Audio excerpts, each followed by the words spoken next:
I just took it off mute. Sorry. Thank you, Sabrina, for telling me there is no sound. I have to cut all that out the beginning. So I apologize for those that are watching from the beginning. Dibby, I apologize. There was no sound. Thank you, Sabrina. I appreciate you because I don't know when I would have realized there was no sound, that I did not take the mute button off. So I appreciate you letting me know. So anyway, we are going to get started. I am going to be doing some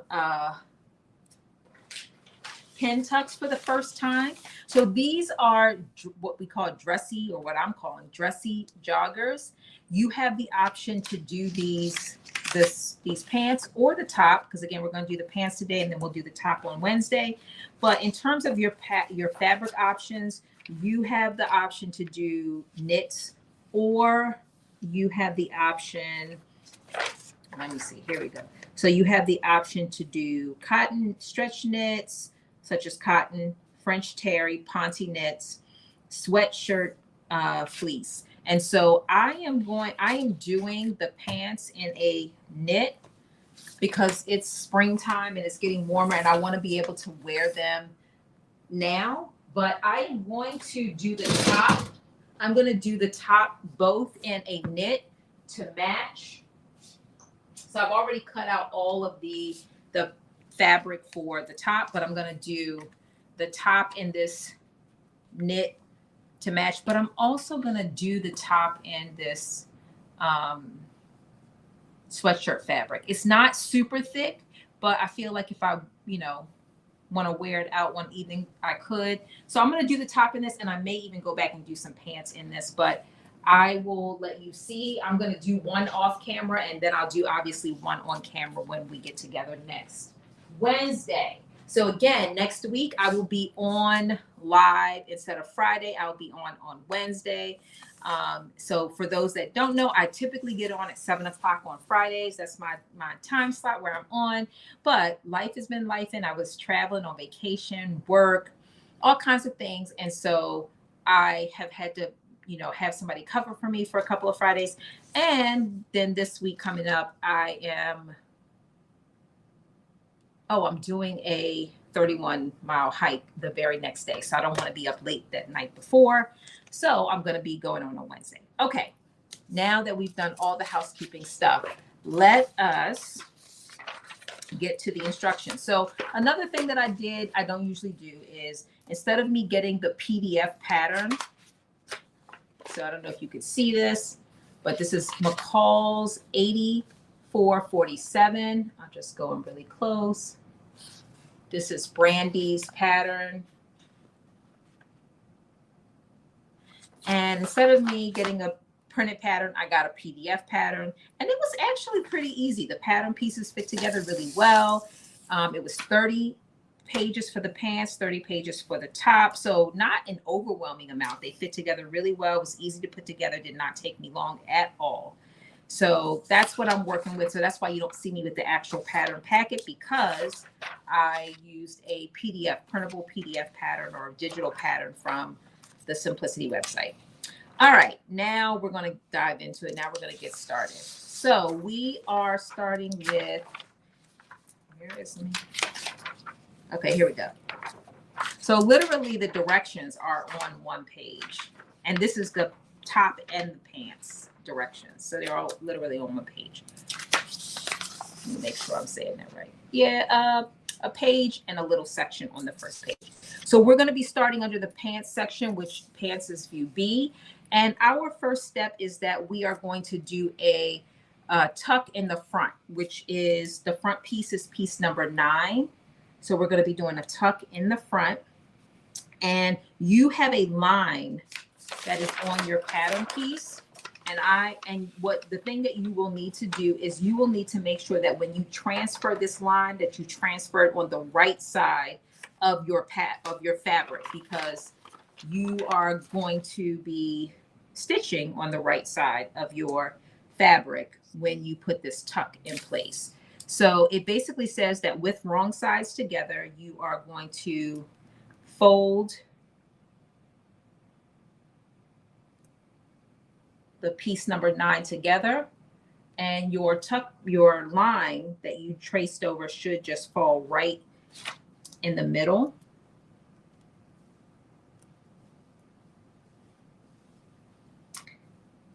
And so I'm just going to, and this is I've never done this before. And that's the other reason why I chose to go with a knit instead of a jersey, because I was like, I don't know how this is going to work with a jersey, but we'll see. We will see. So I'm just folding it. So with wrong sides together, and let me just add my, oh, I've been using so many touch screens lately. I just realized that my computer is not touch screen. So I'm just folding this in half. All right, what is this? Okay, here we go. And then I have my line that I transferred over in the middle. Okay, and so then it says you are going to fold along that solid line, which I said the one you transferred over, and then you are going to stitch close to that fold. And so I think what I am going to do is I'm going to just press it so it's really flat, and then I'm going to stitch really close to the fold, really close to the edge. So again, for those that are on TikTok, I have folded my piece number 9, the front pant leg together. And I'm going to stitch very close to this fold all the way down. And it goes pretty high up. But because my fabric is really, I don't know, I'm going to call it bouncy, it's not flat. So I don't want any problems. So I'm going to just press it with my little teeny iron. And then if I need to, if I feel like I need more, I will add some steam. Hi, Latoya. Hi, Miss Maddie. Hi, Sheila. Welcome. Hey, friend. Hi, Aisha. Welcome. I have missed y'all. I feel like I have just been missing out on everything because I've been busy. I have been busy, busy, busy. All right. Let us bring this closer. Okay, anybody have any sewing projects that they're working on? And is anybody actually sewing along today? Anybody sewing along? And then I'm going to actually, or has anybody made this pattern before? I'm going to tell you, I'm that person. I know a lot of people don't wear heels with joggers, but I do. I am that person that will wear heels with a jogger. I'll wear heels with anything, honestly. It's it might be a short person thing, but I wear heels a lot. And when I make a decision to not wear heels, I usually regret it. So I'm excited about the opportunity to be able to wear a pair of heels with this, or not. If I don't want, if I want something to just, because I feel like it could be, you can lounge in it, or you can, dress it up when you're going out to play pool or something, going out to play bowling, to do some bowling with your friends. Or I feel like this would be the perfect, like, comfortable thing. So do you say you're working on the DVF dress and a denim hack as well? So is the denim hack for the dress, or is it for something else that you're working on? I still haven't gotten that pattern. I have not gotten a DVF pattern. I'm going to get it though, because I do like a good wrap dress. Although I like a good wrap dress, but sometimes they don't always do well for me, because I feel like my bust and waist and hip proportions just don't work well for wrap dresses. They just don't do right for me. And this is store-bought. This don't have anything to do with, like, so maybe it's something that if I did make my own, I could. Yeah, I think I'm gonna need some steam. So let me pull out the big thing.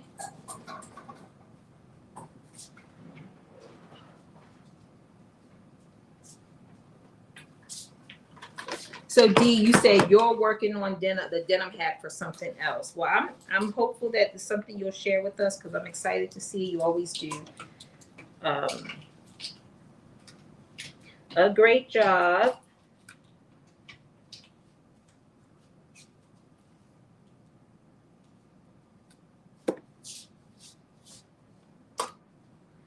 All right, and let me just put some water in here.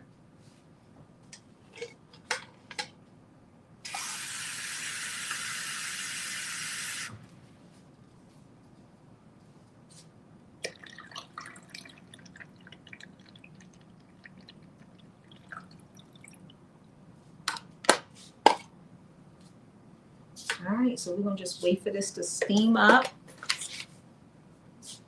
It's better to take your time and work these kinks out early than to do it through your sewing machine and then you're not happy. A person like me will be using a seam ripper to take it out, and we don't got time for that. Not today. We do not have time for that. You're working on 2 dresses and placing pattern orders. I know that's right. I'm here for it. Hi, Isha. Welcome. Welcome, welcome, welcome. You said you'll definitely post it.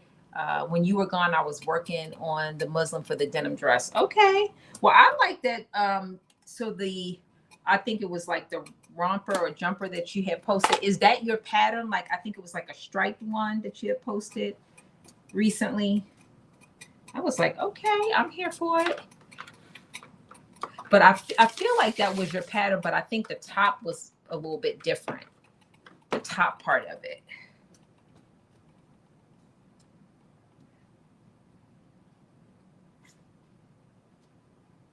Oh, you said that was okay. That was Vogue 16, 17. Yes, with the stripes. I love that.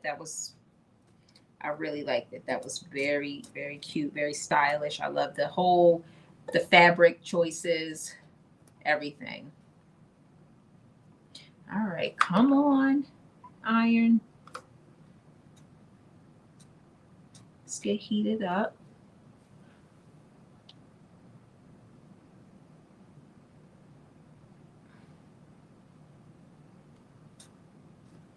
All right, let's see. This thing should be ready. All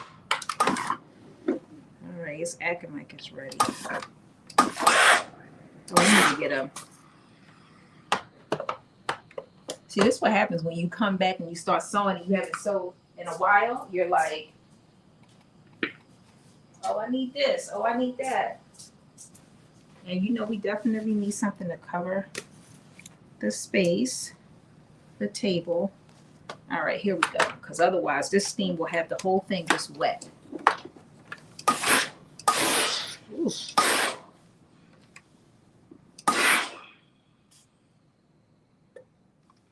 I don't know if this is helping or not, but we'll see how difficult it is.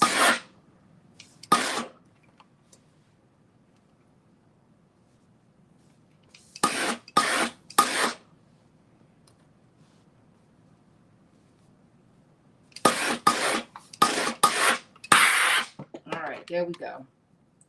So we've done one. I've pressed it, and I'll press the other one in a minute. But I'm going to go ahead and proceed to put this stitch in. Again, this is the fold, and I'm going to go very close to the edge, and I'm going to use my edge foot to put this in. So let me just, I'm just going to turn this around a bit so you can see. For those that are on TikTok, you can see it. I think you can see it. There you go. And there we go. So we're going to put this over here. And again, I'm going to use my edge foot.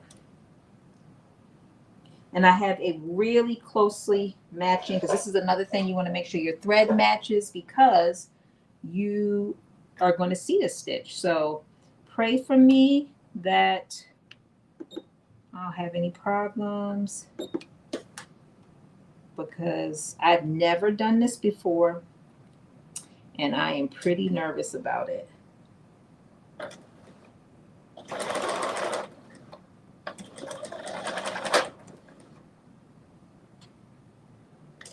Let's see. Well, going to tell you my first mistake was that it sucked my fabric down. So let's see if I can get this out. So that wasn't good. So I'm going to have to start. I'm going to have to start a little bit. Where's my scissor?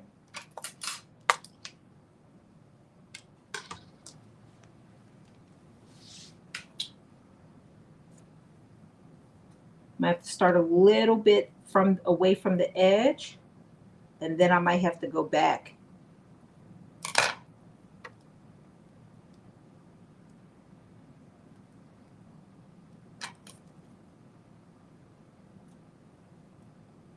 But I feel like the placement is right. It's just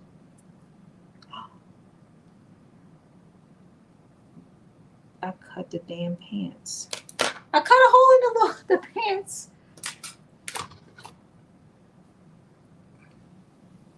It's a little teeny one.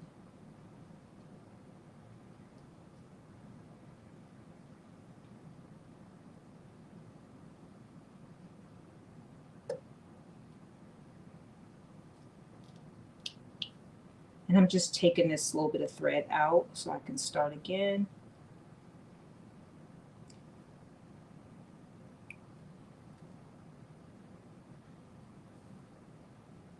Hi, Black Rose. Welcome. So I'm also going to show you, so last week I had worked on a pattern, but I did a pre-record, and for whatever reason, YouTube, and I uploaded it directly to YouTube, it took over 24 hours to upload the video.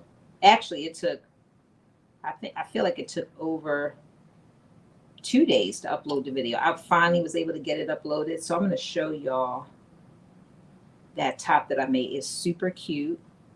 And I'm actually going to make it again, but this time I'm going to make a dress out of it.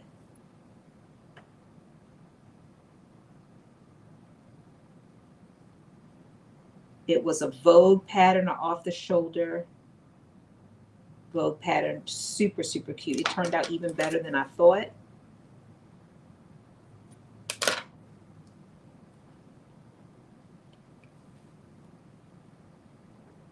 You said suggestion, slow the machine stitches. Thank you. I will do that. Thank you. I'm here for all the suggestions and tips, by the way. I am here for it, so I appreciate that. We're going to do that right now.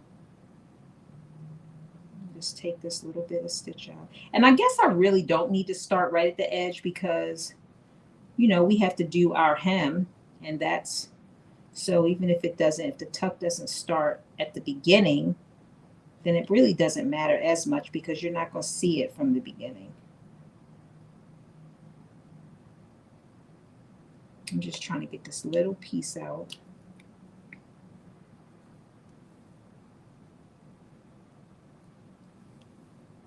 All right, I think I got almost all of it.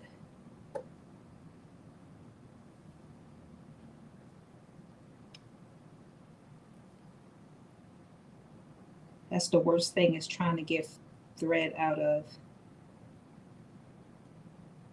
this little teeny edge.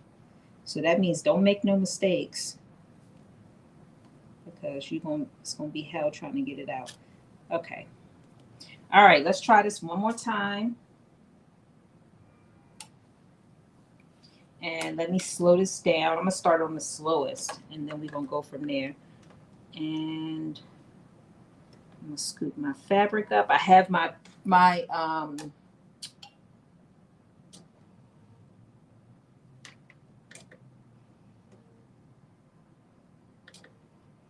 so I have my edge foot. I have my fabric lined up with that edge. And we're getting ready to look at that. That's perfect. Thank you for that suggestion. It's working. Maybe I could go a teeny bit faster. Okay, not that much.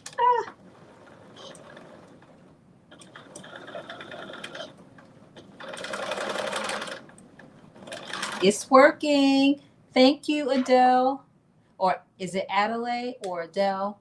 Hi, Veronica. Can I make you something? We can talk about it.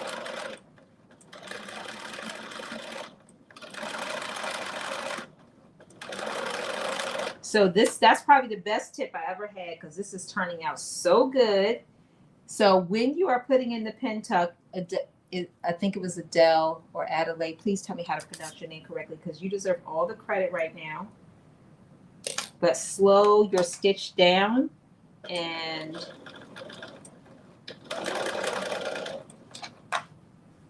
it will look so good. It allows you, gives you time to control your fabric and everything. So I really like that. And this is actually a style. I mean, I guess a feature, a style that I like. I do like pants with this pen tuck in it. So I was anxious to try it out because I'm like, I might do this more, even when the pattern doesn't call for it, just because I like it. It's something that I like.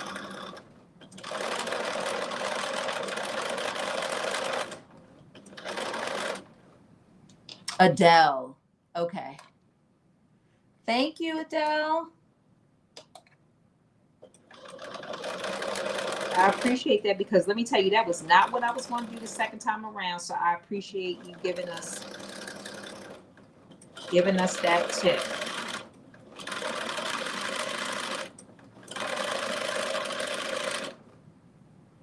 She says, slow it down, and that made all the difference. Hi, Elisa.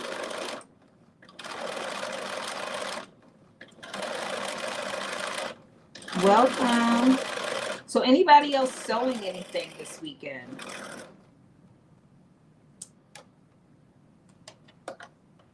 Anybody else sewing anything, working on any projects? I know I think there's a frock tails going on this weekend. Anybody going? I think it's Florida frock tails, I think. Is anybody going? What are you wearing? What did you make? Okay, I'm at the end. I'm gonna do one back stitch. And oh, this looks so good. Now, this is gonna be the hard part, trying to show you this, but I'm gonna go up close so you can kind of see. So if you could see that, and then let me show you all so you could see. Let me see if I take this. Let me remove that. So if you could see that, it turned out so good.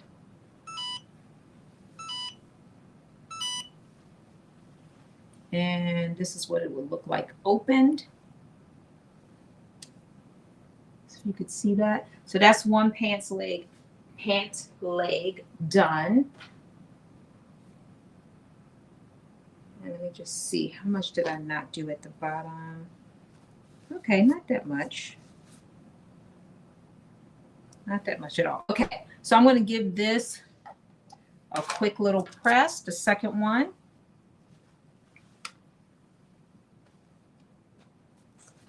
I appreciate you for watching and tuning in on all your platforms, Adele. You are greatly appreciated. Thank you, Elisa. I know I've been MIA, but I am so happy to be back. So for those that weren't aware, I was gone. A couple of the weeks that I was gone is because I was out of the country. I went to Dubai and I went to the Maldives. And on my YouTube, I did post, some video and pictures for my subscribers on my YouTube. But I'm about to, because the subscribers got a little bit of an advanced view, but I'm about to, I'm about to post the pictures of what I wore while I was there. I will tell you, when I was in Dubai, because it was Ramadan, I ended up wearing a lot of the, like head coverings and full, I don't want to call it a dress, but, um, the full arm covering and all of that, because a lot of the clothes that I have were, there was, and although I will tell you in Dubai, it's pretty, I didn't feel like it was overly strict or anything like that. I saw people with a, back out, arms out, legs out, I mean, it wasn't too much being exposed, but it definitely wasn't what I would call conservative by any means. But, I didn't have any concerns with, um, doing it from a cultural perspective. It was really exciting to me to be able to try it. And I could tell that people appreciated it, our tour guide and others. So I really like what we wore. So we went to the market and we picked out things. Hi, thank you. Thank you, Miss Tata. Appreciate you. So yeah, it was definitely let me make sure. Okay, wrong one. There we go. There we go. It was definitely an experience that I enjoyed for sure.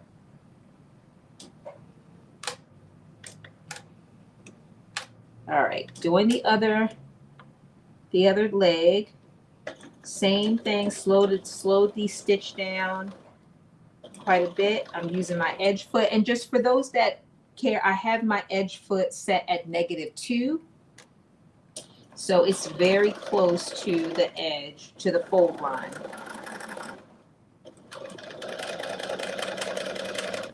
And then when we went to the Maldives, it was, there was no requirement there because we were pretty much out on the island. So you could pretty much wear whatever you wanted. And it was so hot. So believe it or not, Dubai was hot, but it ain't have nothing on the Maldives. The Maldives it was so hot. Super, super hot. Like literally you would walk and thank you, Veronica. Thank you. We would get up in the morning, go to breakfast, and come back, and you need a shower because that's how hot it was. It was like anytime you step out for more than a few minutes between like 7:30 in the morning and the sun going down, or probably like 5 o'clock. So before the sun goes down, but the humidity is super high, and it was so hot. But I used to get up at like 6 o'clock so I can see the sunrise. And there was no humidity first thing in the morning. So from like 6 to 7:30, no humidity, beautiful outside. It was just, the water is just like, it's like a Tiffany blue. It's just beautiful. If you have an opportunity, you should definitely go. I recommend it. So because it was Ramadan, I did not get to go fabric shopping because the stores, basically, some of them were closed, but we were right, we ended up going right to the fabric district. But I'm trying to think, did I get some fabric? I didn't get fabric, but I bought some clothes while I was there.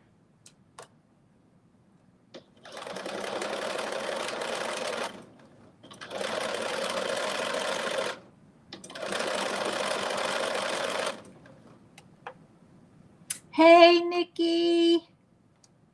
How are you? All right. And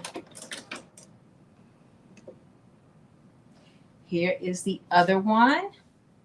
It looks so good. Oh, that was the best trick ever. I am so grateful for that. If you could see. So again, for those that might do this later, you have to make sure you slow your stitch down. That's probably the biggest tip of everything I'm going to tell you about this process. And I used an edge foot. And then I also set my edge foot at -2. So still very close to the fold line. All right, so we finished. That whole first step was all about putting in the tuck on the front pant leg. And then we are now going to do the pockets. So we're going to take our piece number 9, and we're going to lay it right side facing up. And let me see. Oh yeah, you can see that on TikTok. And let me just put this back onto the stage. There we go. So you're going to put it right side facing up. And one of your sides has a slant to it. One of the sides has a slant. So that is where you're going to take your pattern piece number 10, which is your pocket facing. So this is your pattern piece number 10. Here's your pocket facing, and you are going to face that right side facing down. And, oh, wrong one. So it should be this one. Here we go. So right side facing down, and you're going to line that right up with that edge. So it should line up perfectly. And you do have notches as well, but it pretty much lines up right with that edge. So edge of the pants. So I'm just lining it up now.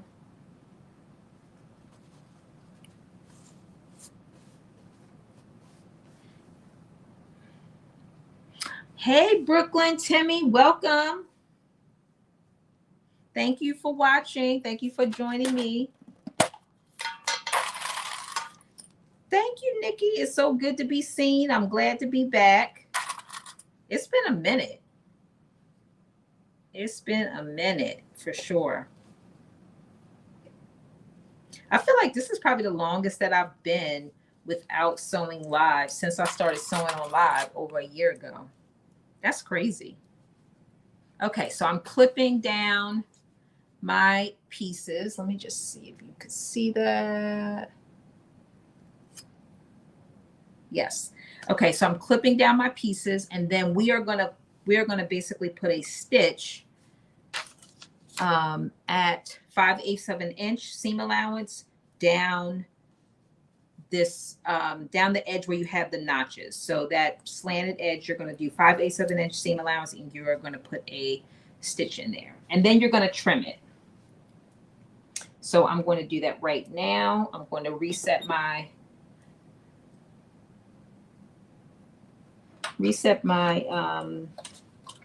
edge stitch so that it is at 0. And then I'm going to line my fabric up at 5/8 of an inch. And we're going to stitch.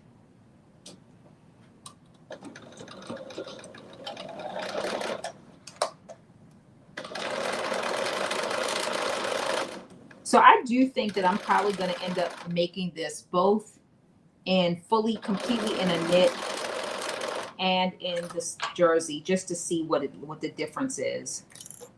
Because a small part of me feels like the knit fabric is going to be too thin, but we'll see. To give me the look. I don't want these pants to look like leggings, but we'll see.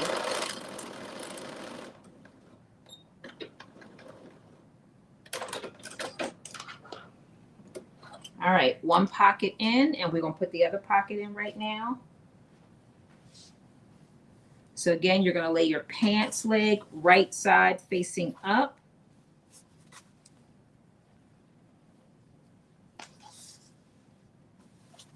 And then you are going to take your pocket and you are going to lay that right side facing down, lining up those raw edges.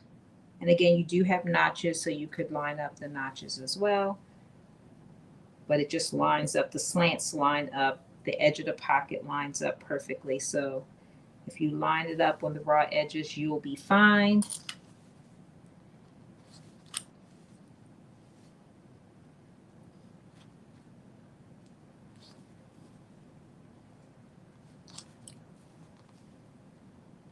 You said How was your holiday? It was wonderful. I had a great time. Um, Look, anytime I get a chance to relax, that's a great time for me. My children are older. I had my first grandchild, so it's always, good to see them. But I'm always looking for an opportunity to relax. That's my motivation these days. Travel and relax. So when I get to do any of those things, then I am having a wonderful time. Okay, so here we are doing the same thing. Oops. 5/8 of an inch seam allowance. And then we do need to trim those pockets.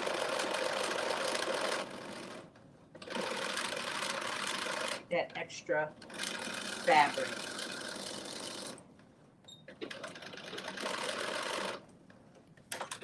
All right, so we have done that on both.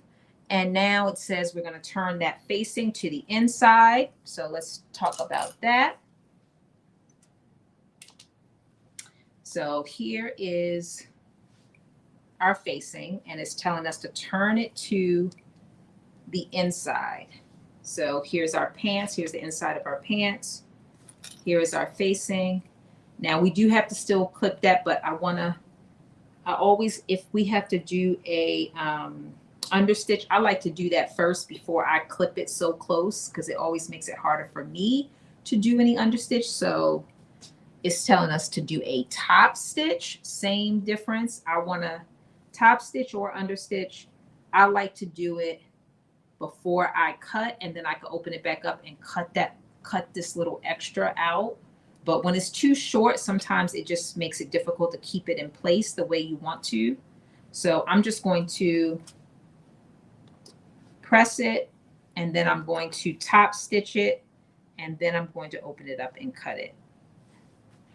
So that's what I'm going to do. Hi, Karen.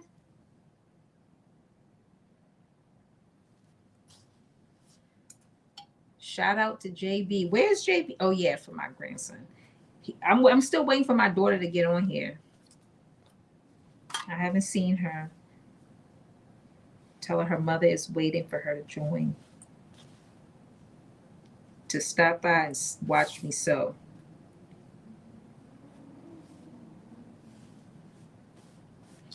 All right, and while I'm waiting for the iron to heat up, I'm going to do the same thing. Just turn this inside out. Again, that's something that works for me. Some people cut the seam allowance, the extra seam allowance first, and then, but I've found that the fabric just gets balled up underneath there.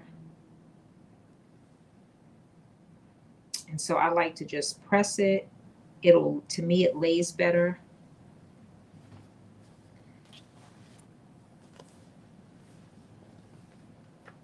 And then you can go in and cut it if you need to, if you feel like you need to. This fabric is fairly thin, so it's not really creating too much bulk.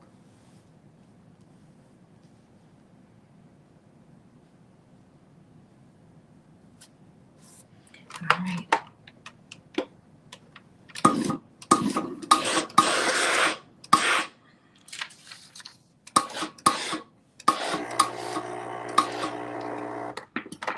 All right, there we go. We pressed it. And now we are going to do our top stitch. Let me just make sure. I'm going to press it one more time because I want that seam to be on the inside of the pocket and not the outside.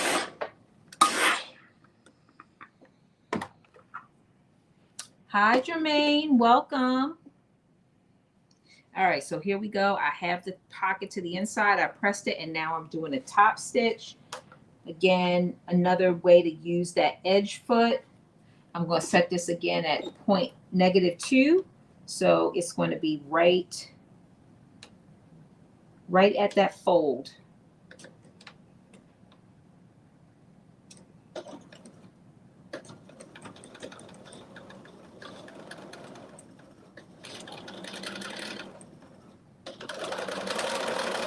And I love this thread that I'm using because it's not an exact match. It's a complementary color. So it really is like an accent. When I post some pictures, I'll post pictures of it so you can really get a feel for how it looks as an accent.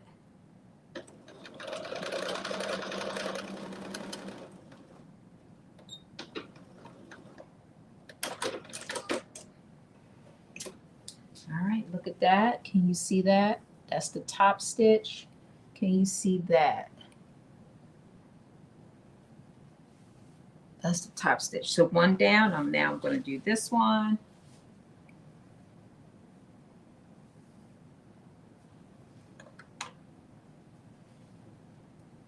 And I think these pants have those little extra, features because they are not just regular sweatpants. They are meant to be dressy sweatpants. So, they have a little bit of extra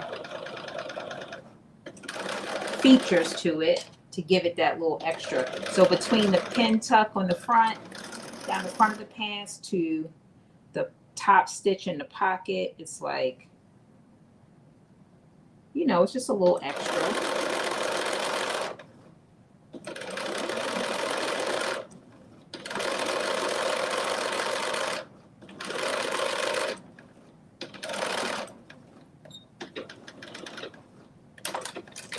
Okay, so we have finished that step.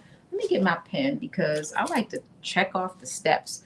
We've done 1, we've done 2, we have done 3, we have done 4. We're on the other side. There we go. All right, so now we are taking piece number 11, which is our other pocket piece. And we are going to open out the pocket, wrong side facing up. So let me just bring this back to the stage so you can see. And let me move that out the way. Okay, so here is my pant leg.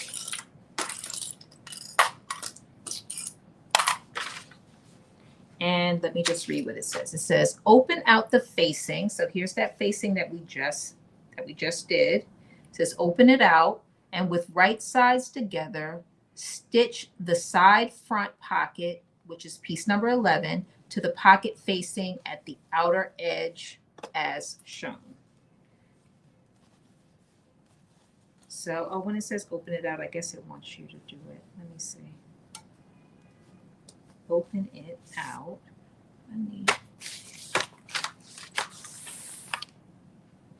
Looking for my scissors. I cannot find them.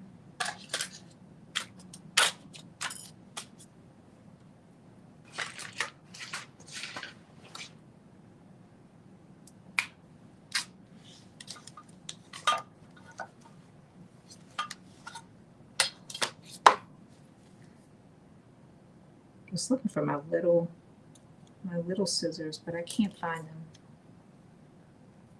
Oh,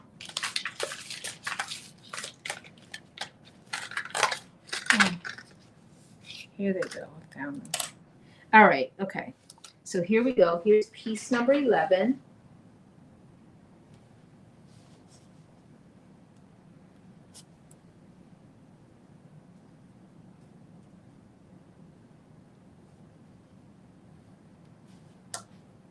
And it says open it out.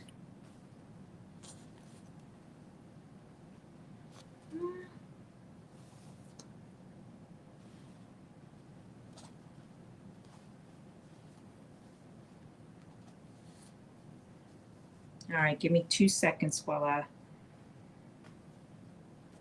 Okay, here we go.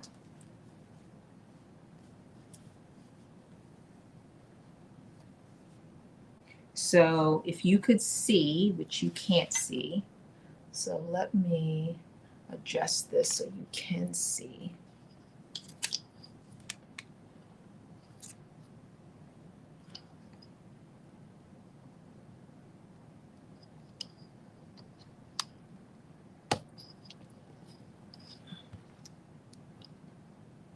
There we go.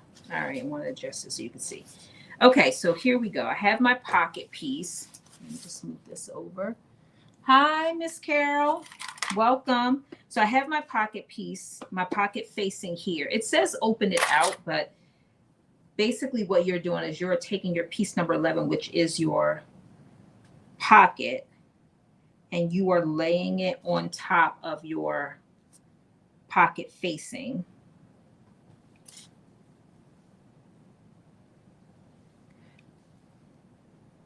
So you're not going to be attaching it to the pants. You are just attaching it or to the pocket facing. So the pocket to the pocket facing. So you can line up, there are notches, you can line up the notches, but it also does fit basically perfectly with the raw edges. So if you line up those raw edges of the pocket facing the side pocket to the pocket facing, then you should be good to go.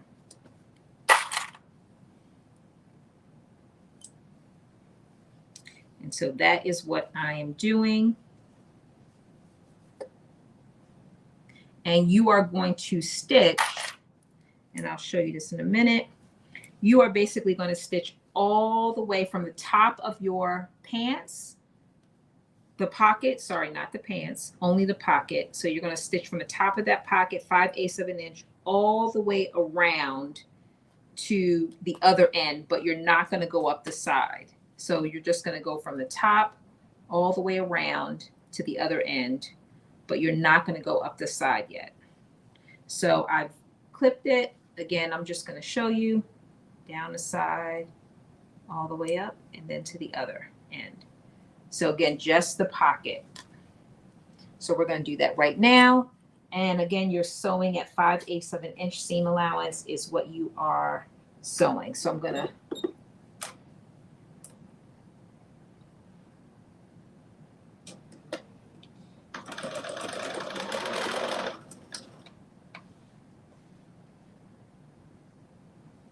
good evening. Welcome. We are working on McCalls 8447. We are only doing UB today, which is the pants, and we will be doing UA, which is the top, on Wednesday.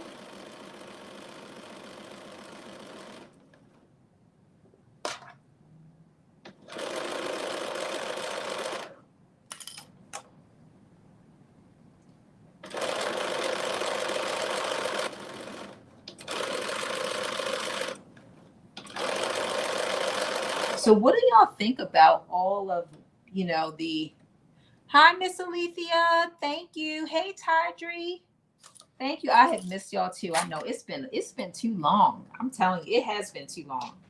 I feel it now. So before I ask y'all, go back to this question.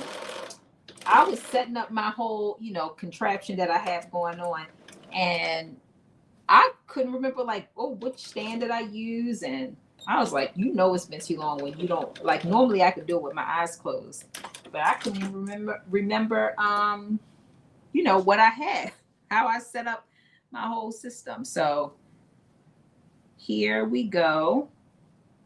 And this is how it will look when it is folded in, just so you can see. Let's step back for a minute. Let me just move this from the stage so you can see this. So I'm gonna fold this in.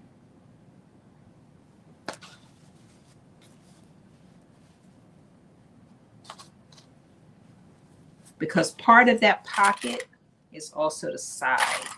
I'm just going to clip these so I don't have to hold it. So I can hold it like this. So here we go. This is the pocket. You probably can't see it that much because the fabrics are matching, but this is the pocket right here. And this is the side. So this makes up the side of your pants as well as the pocket. So that's one side pant leg done. And we're going to do the other one right now. Same situation. We have the wrong side of the pants facing up, and we're taking our pocket piece and we're putting right sides together. So when you are looking at it, you're going to be looking at the wrong sides, and then you're just going to line up those raw edges, the top, the sides, and then we're going to sew basically like the letter J down the side, all the way from the top, all the way to the other end of just the pocket. You would make sure you do not sew the pocket to the pants, because otherwise you won't be able to get into your pocket. Well, I guess you will be able to get in your pocket. It'll just be sewed to your pants. And that's not the intent of the design. So FYI. Okay, so what do y'all think about, you know, what's going on with Joann's and the patterns? What do y'all think about that? I know I'm late to the party, but I've been aware, like, you know, not having the newest patterns for sale, which y'all know how we do. We like the latest, greatest patterns. Although I know I've been doing a lot of indie patterns lately. I did those all of January and some of February. I was doing a lot of indie patterns. So I know, and it seems like Simplicity has been having a lot of sales. I mean, they're not $1.99 sales, but they definitely are. I've seen $2.99, $3.99, $4.99, and even $5.99 for Vogue. Quite a bit in the last couple months. Since the beginning of the year, I feel like. All right, our stitch is 5/8 of an inch seam allowance.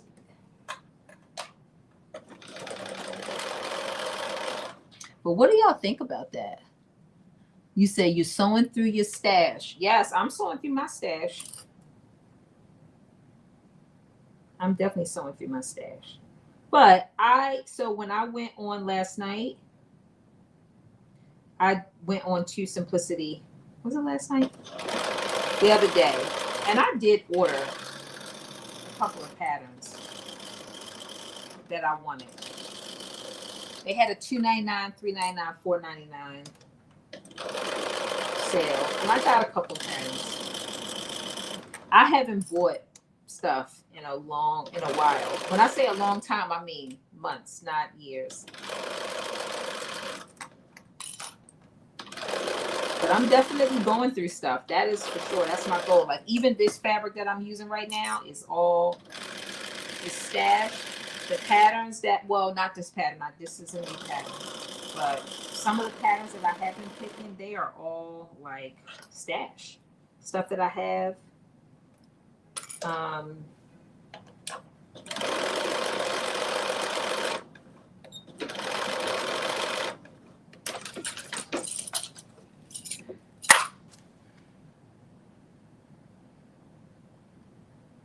You said you're getting an echo. Yeah, let me know if anyone else is getting an echo. I haven't heard anything.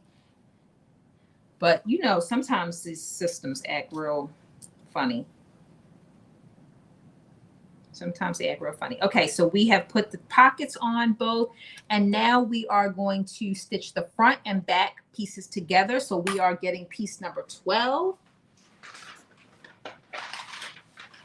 So we have, you know, we basically put, just to recap what we've done so far, we have put our pin tuck in the front of our pants.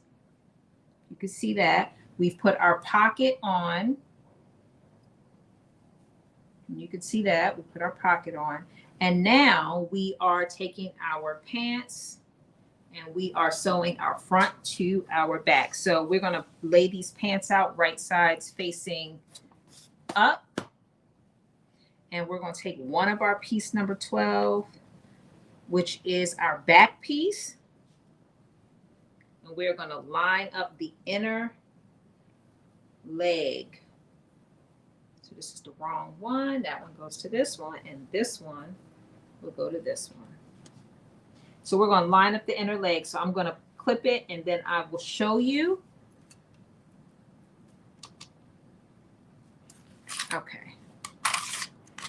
So again, the front pant leg is facing up, right side facing up, and I'm laying the back pant leg right on top.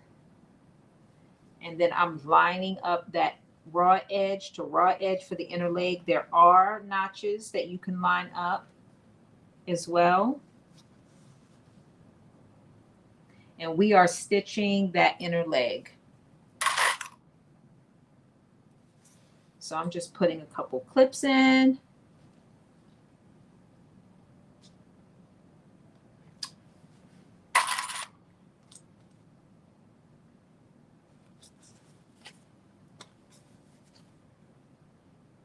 And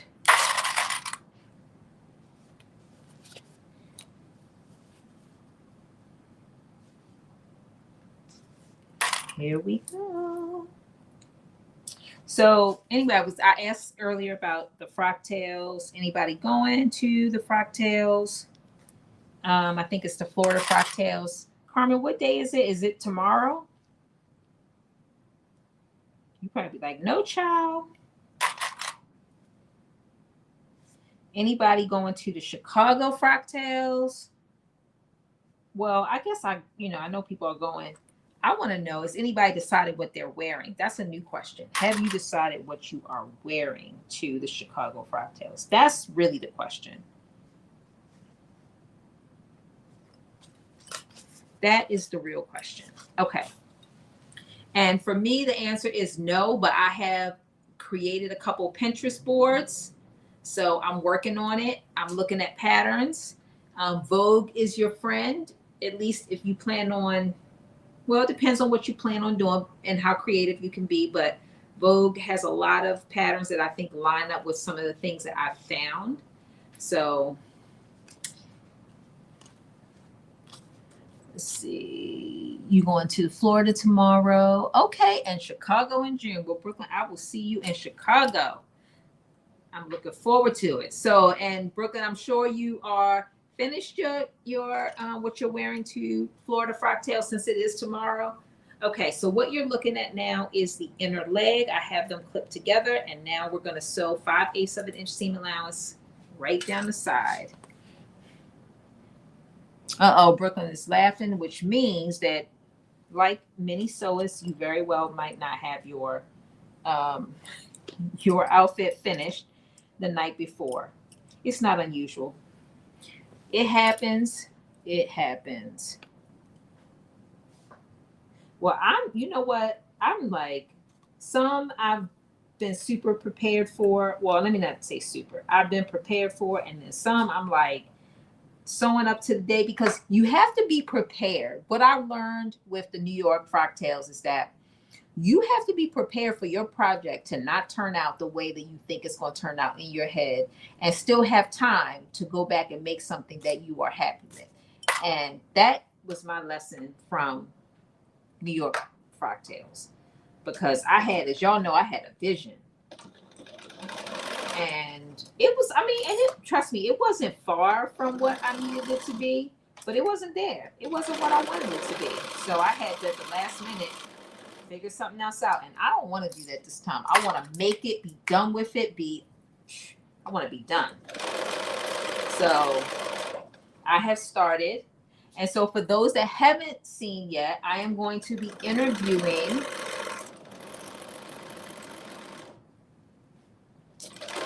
the Auntie Carol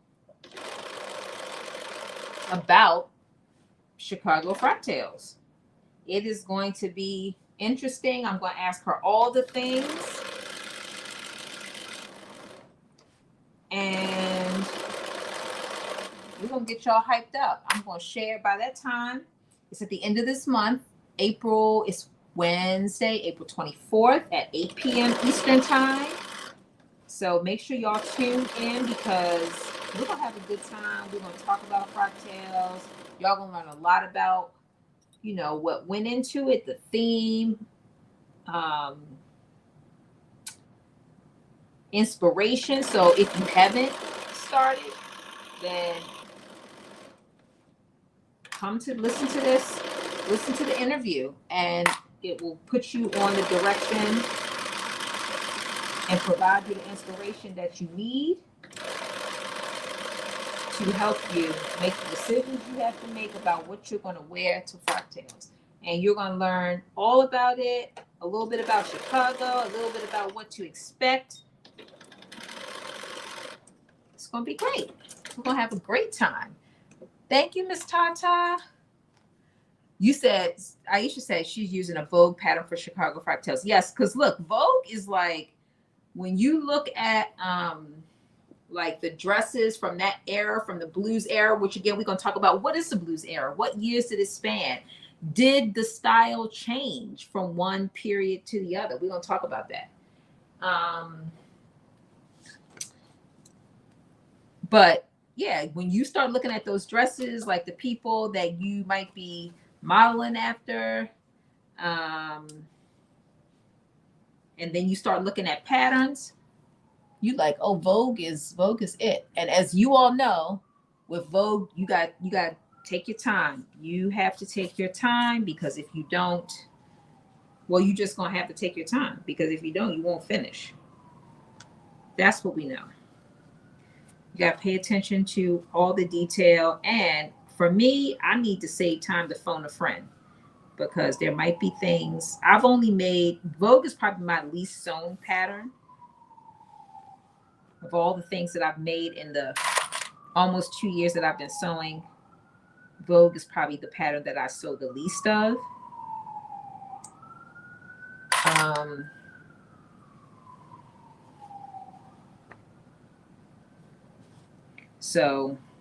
But I feel like that's going to be the pattern that I'm going to be working with, because you got options. You got options. And for me, it's about not having to do too much hacking, because you could probably, I'm sure, find something else, another pattern that's easier to sew, but you might have to do a lot of hacking. So for somebody like me, I don't want to do a whole bunch of hacking outside of fit. And I think Vogue can get you there. And I'm going to show you some examples of why. And right now, if you want a little sneak peek, the Chicago Frocktails Instagram page has some pattern examples. I don't know which ones they are, but I know when I was browsing, I remember liking a post that gave you some pattern inspirations that you could use to make something from the blues era. And we're not going to just talk about women's, we're going to talk about men's too. So if you are bringing your spouse and you're making something for your spouse, then there'll be something in there for you to learn about him too.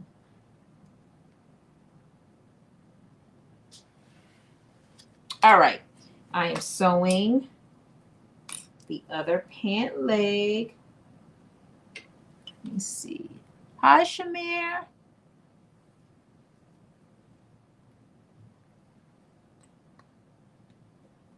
Hi, Gaynell. Welcome. But I'm doing everything from the hair to the clothes. I'm going all out.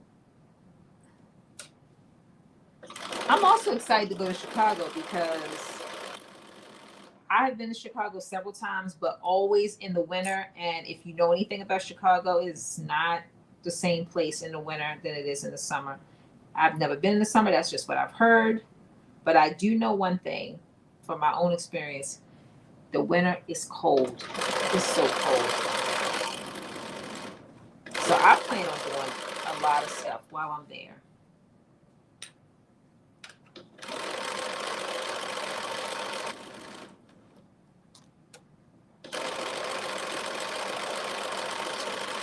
So what we're doing right now is we are sewing McCalls 8447, and we are working on View B, which is the pants. These are some dressy joggers. And we are connecting the front to the back pant leg. We have just finished previously doing a pin tuck in the front pant leg, and we added the pockets with a top stitch to the pockets.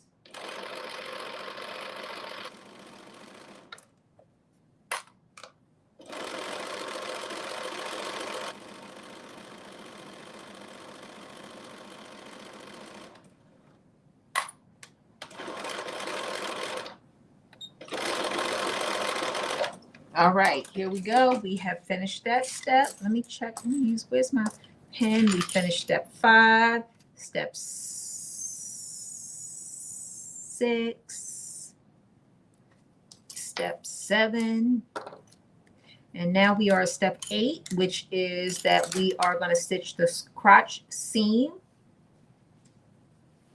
So we're going to stitch the crotch seam, continuing along the outer stitch line, clip below the center front extension, and then stitch again at 1/4 of an inch. So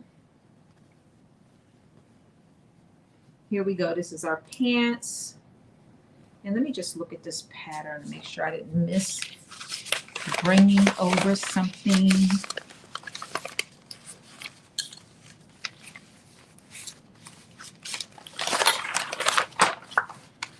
So there is this, let me just tell you, there is this stitch line, so you have to make sure you transfer that, and I did, but I just want to make sure that I did not center front seam. Okay, that's not a stitch line, it's just telling you.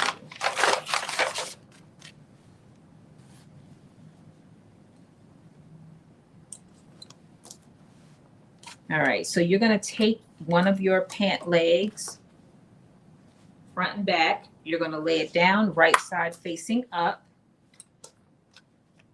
And you're going to take the other pant leg, and you're going to lay it down, right side facing down.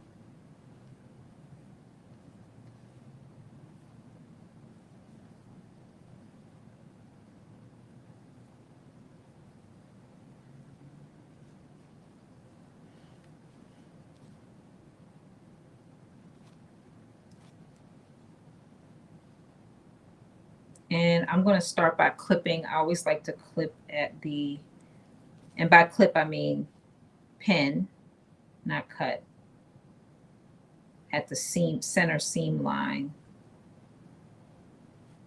That way those seams can line up perfectly.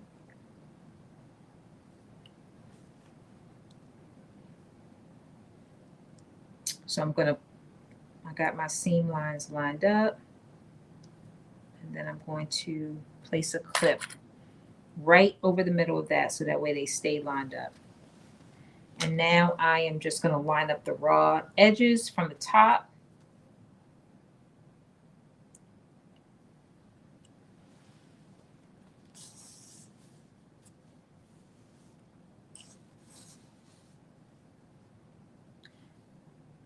And I just want to make sure that when we're stitching this around, that I stitch it around correctly.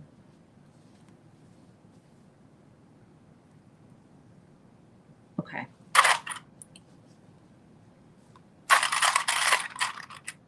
So I'm lining up those raw edges, and you do have notches here, so you can line those up.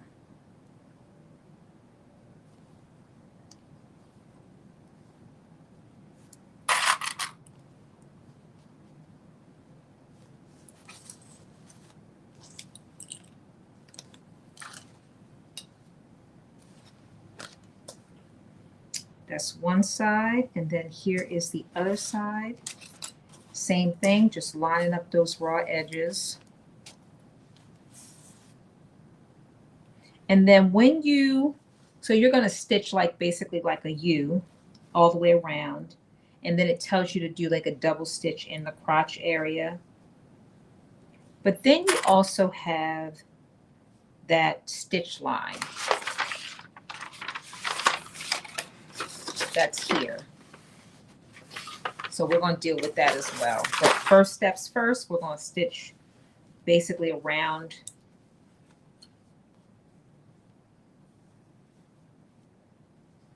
the crotch. We're basically going to stitch the crotch seam.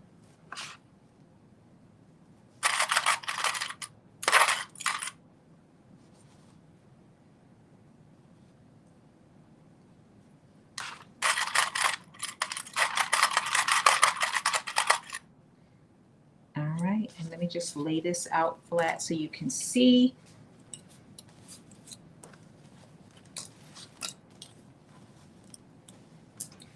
so I'm going to basically stitch all the way around. And when you get to this section where you have this, let me see, what are they calling this? They are calling this the front extension. So there's that little carved out section.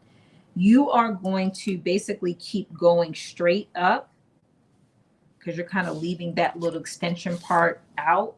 But then you do need to stitch again at 5/8 of an inch seam allowance, and then you're going to clip to that stitch line. So I'm going to sew it, and then I'm going to hold it up so that you can see what I'm doing. And let me see if I show you on here too. Let me see if you could see that. Can you see it? Yes, you can. Here we go, that one. And this is the one. So we're sewing all the way around. But see, this is where that extension is. You're going to just go straight up. And then when we finish, you're going to come back and stitch along that stitch line. Same thing. Let me take this off so you can see. So here you're going to stitch all the way around. And then where this extension is, there's a stitch line there that you're going to stitch, that stitch line. So that is what we're going to do.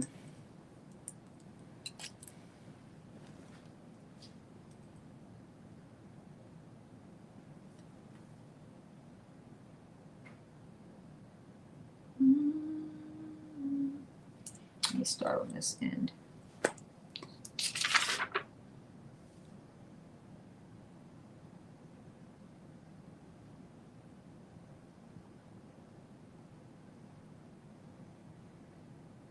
Okay. Here we go. 5/8 of an inch seam allowance is what we're working with. And we're getting ready to sew.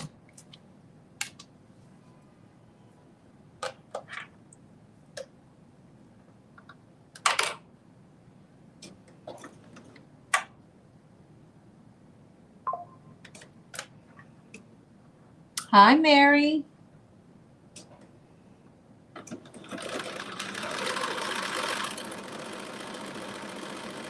Welcome.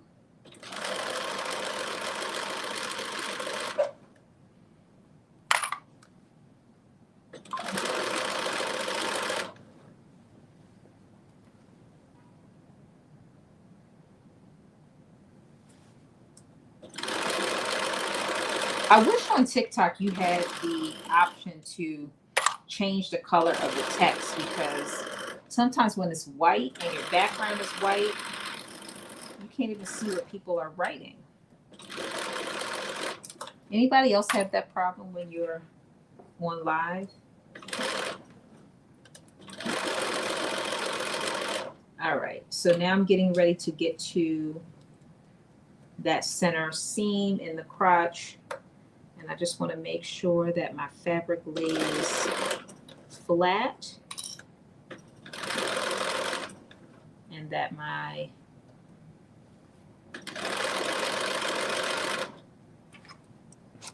seams are all lined up.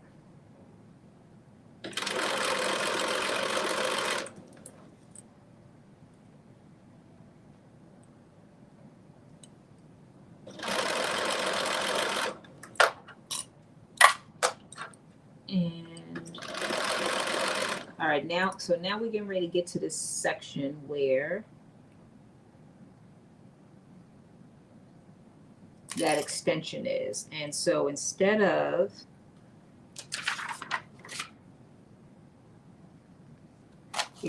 curving in, we're going to just keep going straight. And my challenge is that I did not put my stitch lines on the wrong side. I put it on the right side.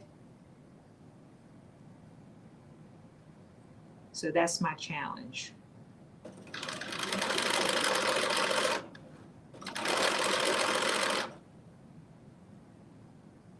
So I just have to make sure everything stays lined up.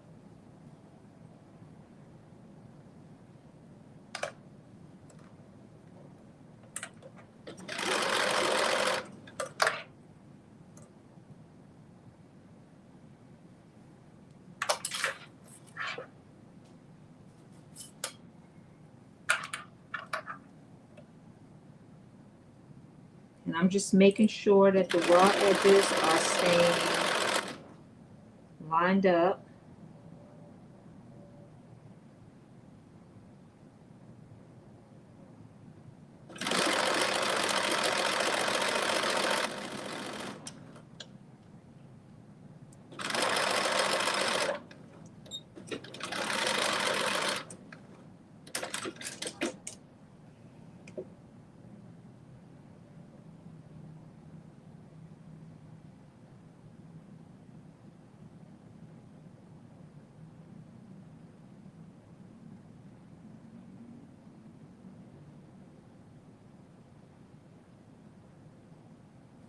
Okay. So so basically what it's telling you again is that you are going to stitch all along this crotch seam line, and then it tells you over in this side to continue along that outer stitch line. So, you know, it makes that little symbol, I guess. And then you're continuing along that outer stitch line. But then you also, it says stitch crotch seam continuing outer stitch line as shown, then clip below the center front extension. So that is this little area right here is telling you to kind of clip right to, but not through the stitch line. And then you're going to stitch again 1/4 of an inch away in the seam allowance along this curve. So I'm about to make a clip right here.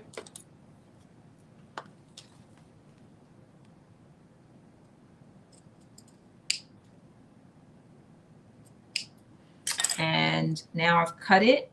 You can see it's kind of got a cut there. And then I'm going to do a 1/4 inch stitch right along this curved edge.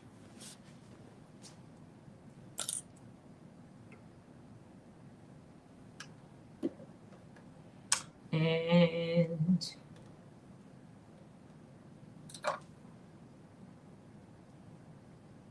make sure those raw edges are lined up, which should be much easier to do because you've already put one stitch in.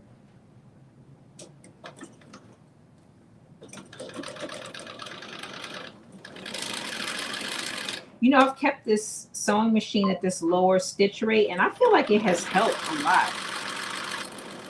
Just with making sure your lines are straight. So I appreciate that. Was a really good tip. This is paying off in many ways.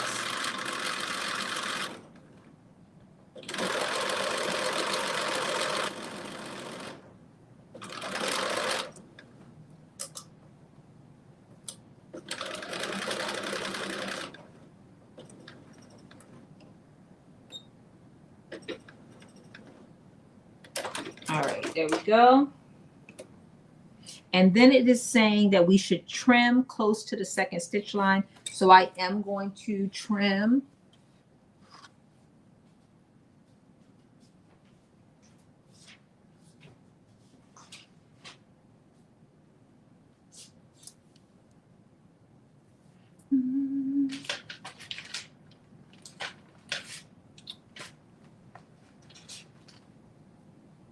Oh, here we go. Get these scissors because these ones I like a lot. So I am just going to trim really close to a nice smooth.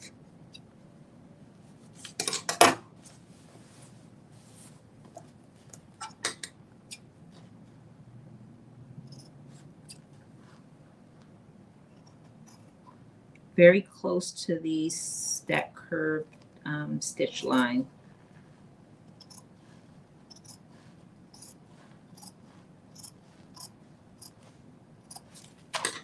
All right, there we go. So I have done that. You can see.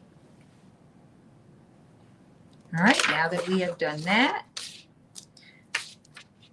we are now going to turn the extension towards the left front, press, and then we're going to baste stitch it in place. So we are going to turn the extension towards the left front. So actually it works out perfectly that I did draw, you can't see it, but I did draw those stitch lines on the front because if I had to guess, oh yeah, we're going to baste it in place and then we're going to stitch left front along the stitch line. So we are going to stitch it. So we're going to baste it first and then we're going to stitch it. So we got to put it towards the left front.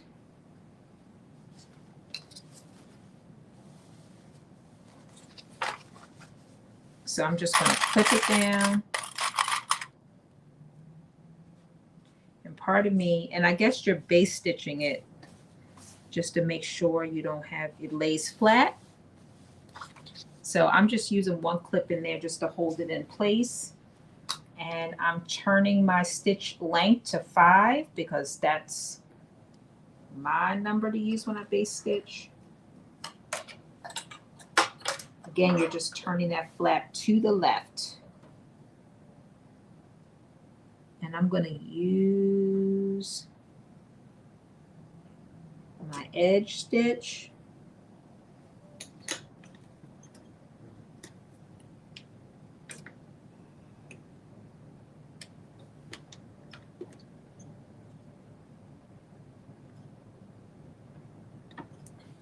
Okay, here we go.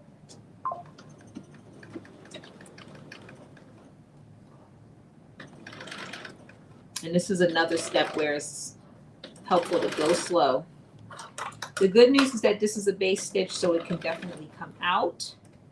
And it should come out because it's going to show.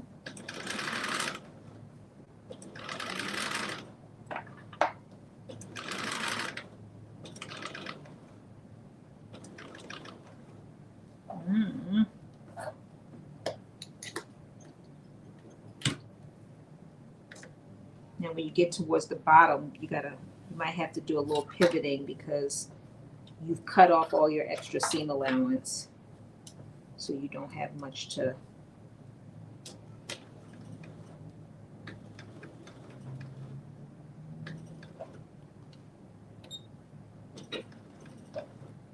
All right. And we finished that. So let me just show you that. It's not perfect, but it will do. That's I base turned it to the left. I base stitched it. And this is what it looks like from the front. So not pretty at all, but it's enough. I'm going to follow my original line. Is what I'm going to do. I'm going to follow my original line. So it's going to look much better. Okay, so we've done that. And now it says stitch the left front along the stitch line. So we're basically going to turn it over on the front side. And we are now going to actually stitch it in place. So I'm going to turn back to 2.5 and do a regular stitch, like right over top of this stitch, but it's going to be neater.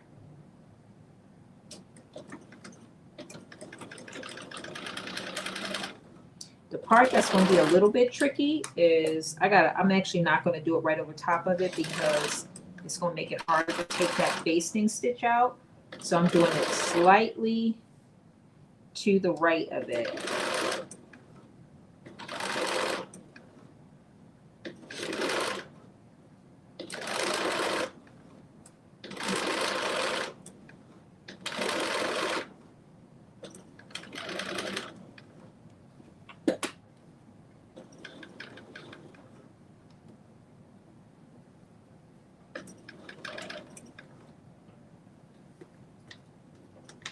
I have to do another little pivot.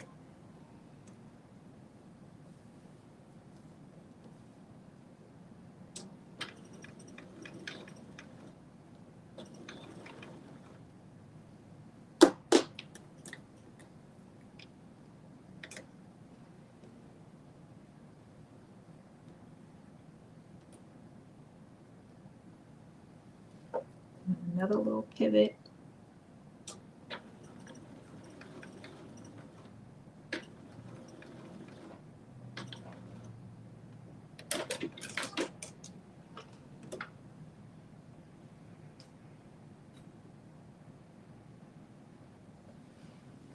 You can kind of see I'm going to take that basting stitch out, but you can see how it is a little bit better.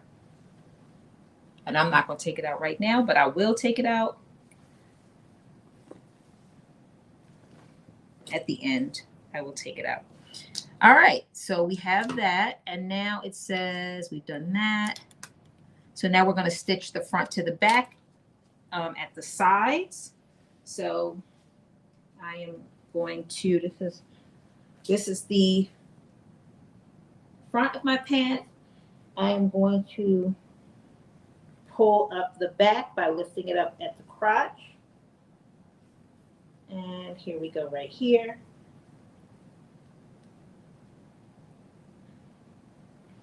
And so for those that are wondering, I did cut these in a size medium. It's come small, medium, large, and I cut it in a size medium. So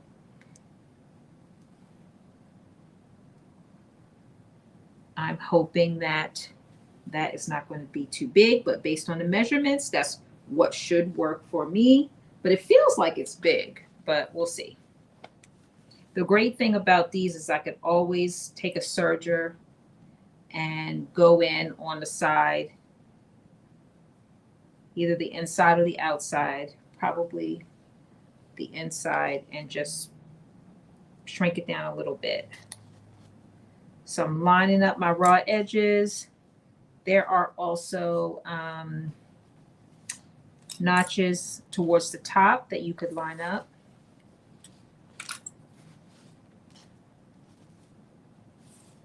So we're working through these pants fairly quickly. They will be, once we finish these side seams, they will be pretty much pants, with the exception of the waist.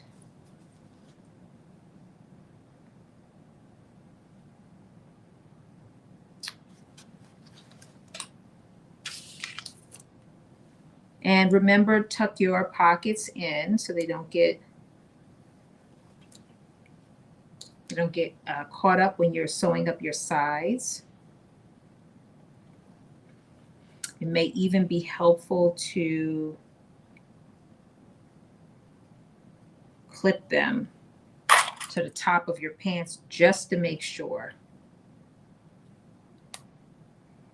Just to make sure that they don't get caught up when you sew up the side. So here's the side where the pocket is. This is what you are going to sew to. I'm lining up these sides.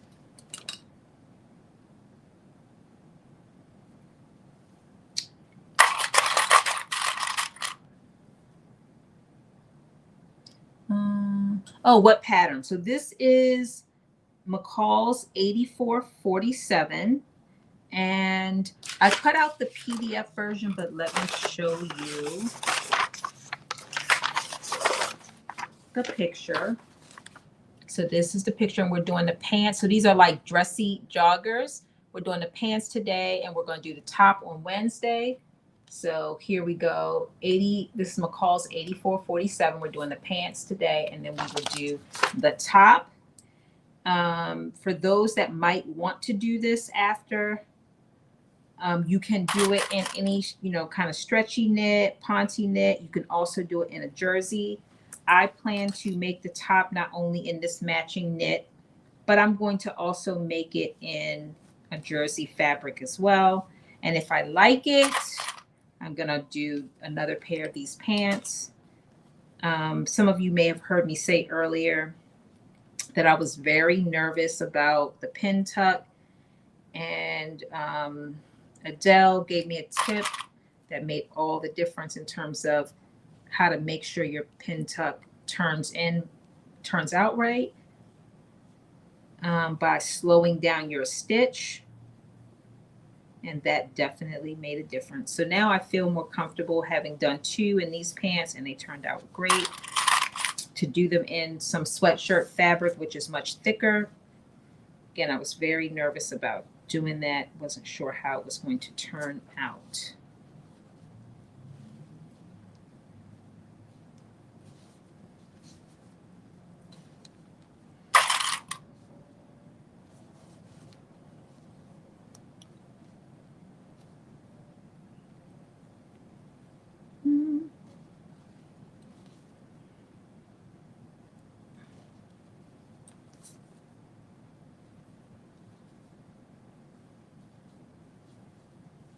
All right, I think I have clipped up this entire side. And now I'm going to clip up the other side. So we are just doing the outside of the pants. Two sides. All right, so I've clipped this whole side together, this outside, and now I'm going to the other side.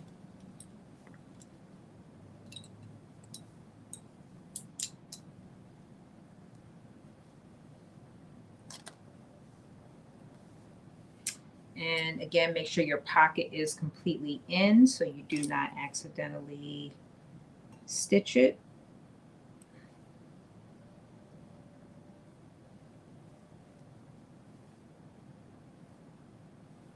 So I'm just going to put a little clip at the top once I put it in, just to make sure it stays that way. And then here is my side pocket. And I'm matching this up to the raw edges of the side of the pants. So it's like that. And yeah, I'm very excited about these pants because I love, like I said, especially like a late night, going bowling, going to play pool. I love like dressy jogger that I could put on some heels or some open toe sandals, that are heels. The key is heels, that I can wear heels with it. And so it's like, but you could also kind of dress it down, wear some little cute flip flops with it. And it looks cute because it's got that little pin tuck in the front, and it's got, just those little extra little features to it that just take it up a notch.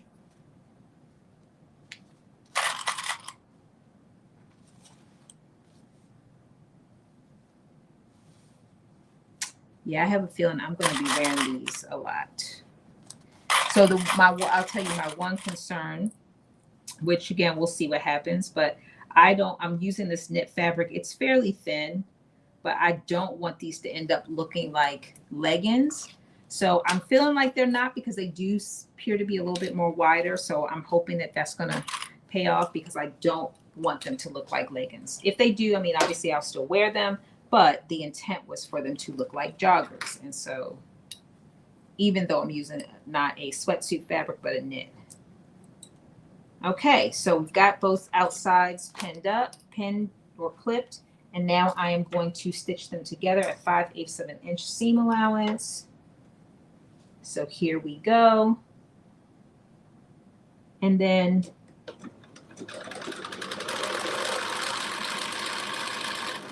I would say after this step would be a really good time to try it on before you put the band, attach the band, just in case you need to make some adjustments. I mean, it's not the end of the world. You can still make some even with your band on, or you can just remove it. But this would be a great time to try it on, test the fit.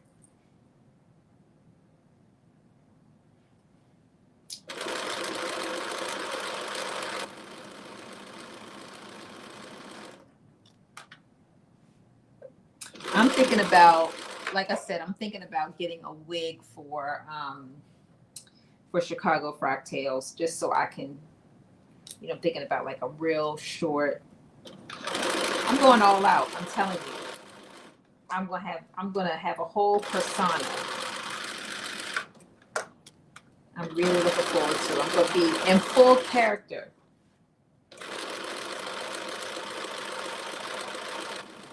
I'm a person that loves to dress up for Halloween, so this is just totally my vibe.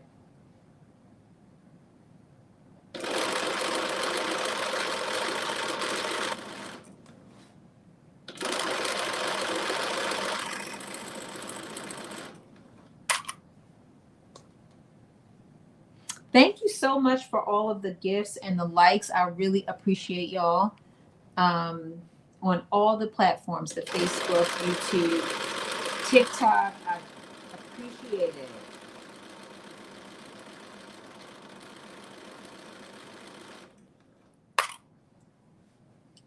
All right, we are almost done. We're getting to the section with the pocket. And again, I am just checking to make sure that my pocket is outside and not inside.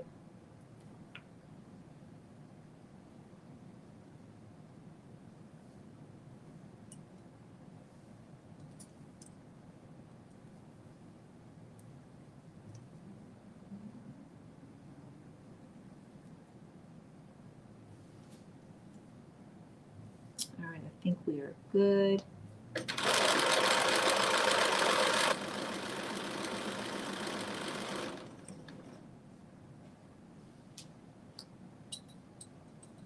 Never hurts to make some extra precautions again to make sure.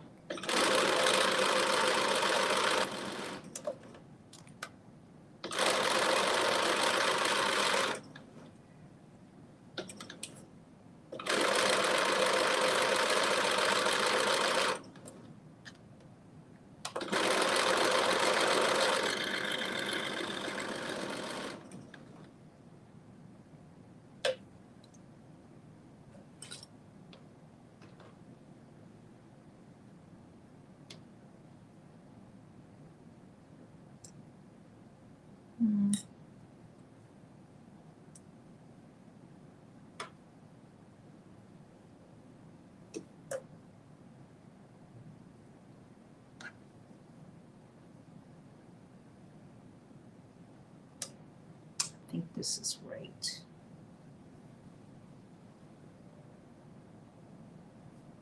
All right, we'll see before we sew the other side.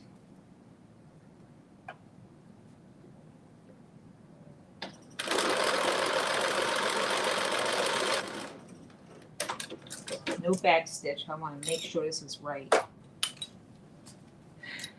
All right, I'm going to take out this, just flip to the right side, this one. Yeah, that's what I thought. Oh, here we go. So y'all see I made a mistake. Let me just try to figure out the mistake that I made, which is that this pocket was on the wrong side. Yep, it was on the wrong side. So I had it out instead of in when I was stitching this together. So all that I told you, I didn't follow my own advice. I kept it on the outside. So we're going to undo this, and I'm going to show you exactly.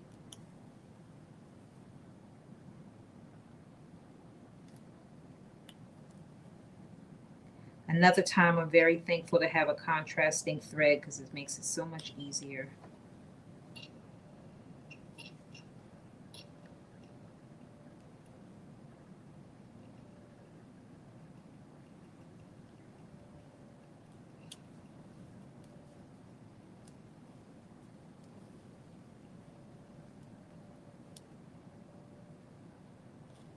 At least we only did one side.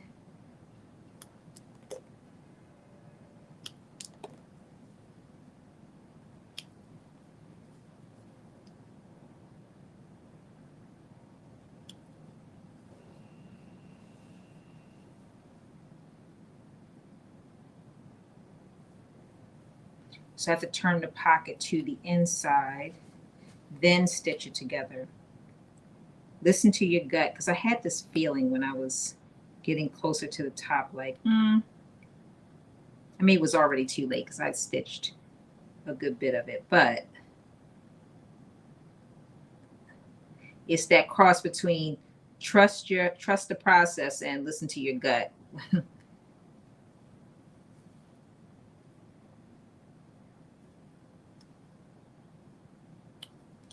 If we don't use the seam ripper at least once, then have we really sewn anything? All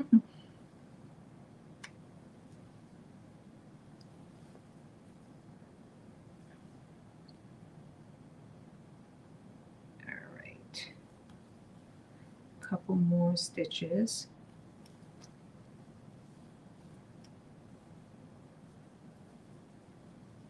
I appreciate y'all tuning in.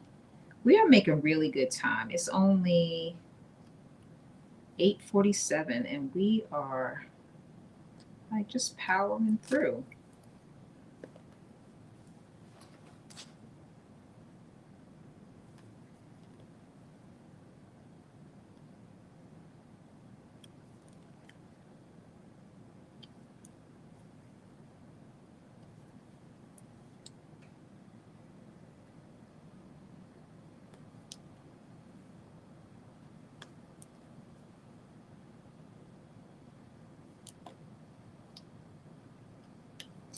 Okay. Hey, Anna. Thank you. How are you doing? Good to see you. All right.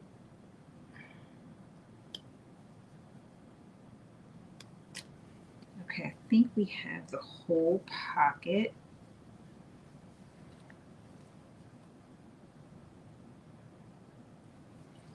And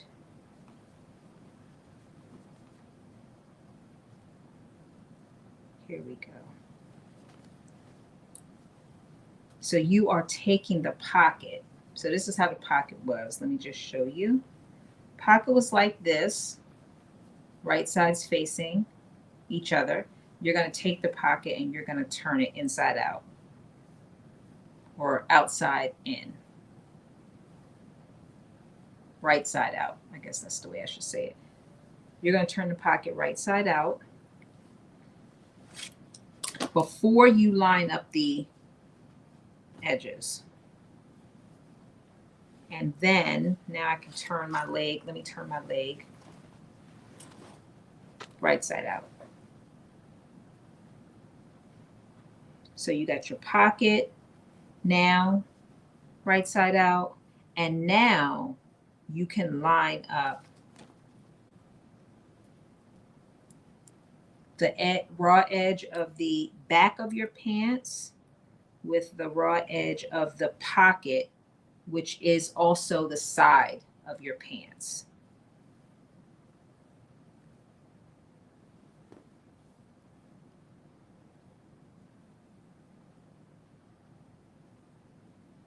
And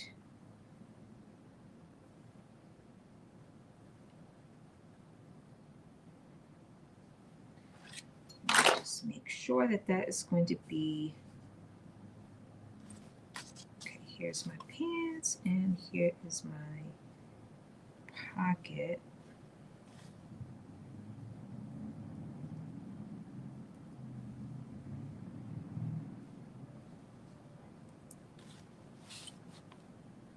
Okay, here we go. So this is how it will look. Let me just show you. Let me take this off. Okay. So you have your pants right side in. Here's your pocket. You turn your pocket out. And then you're going to line it up. Here's your pants edge. Here's your pocket. You're going to line all that up.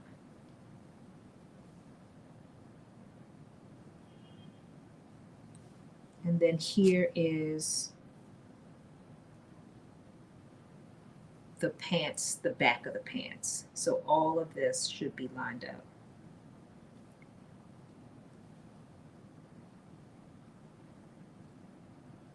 Like this. And now your stitch line would have went straight up. Like that. So I'm just going to spend a couple minutes clipping this, or not a couple minutes. It's not going to take a couple minutes, but I'm going to spend some time clipping it.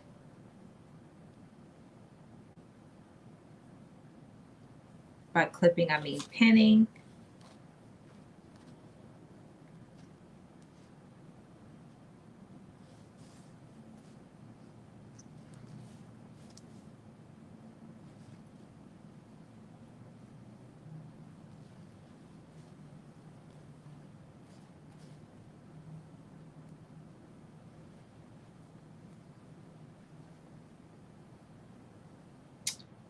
And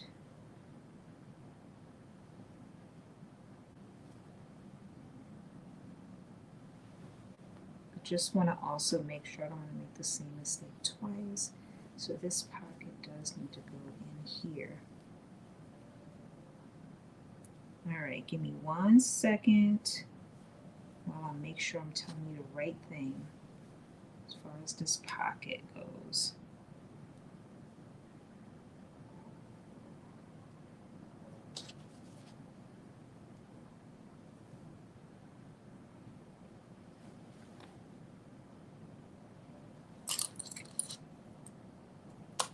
I'm just going to clip this and turn this inside out so I can make sure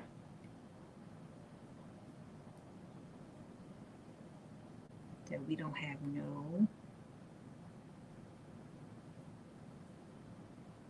no problems before I stitch it. Okay. Just turn this right side out. And then this is going to, no, it's not going in.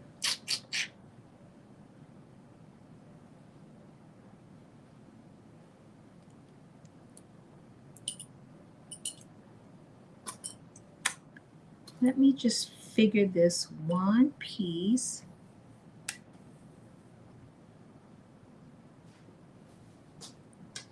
Oh, there we go.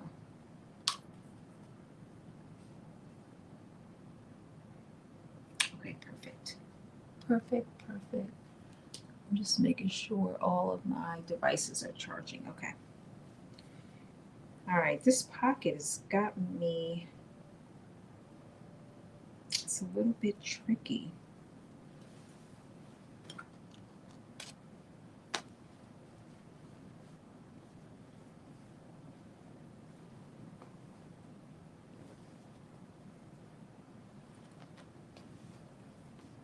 Let me just, so what I'm trying to figure out is, and I've done this kind of pocket before, so I'm not sure why this is giving me a little bit of a difficult time. But there's something that is making this a little bit trickier. Oh, I know. All right, I figured it out. So it's just these two pieces that go together. Okay, I think I have figured it out, because then that comes over like that. Okay, so these two pieces.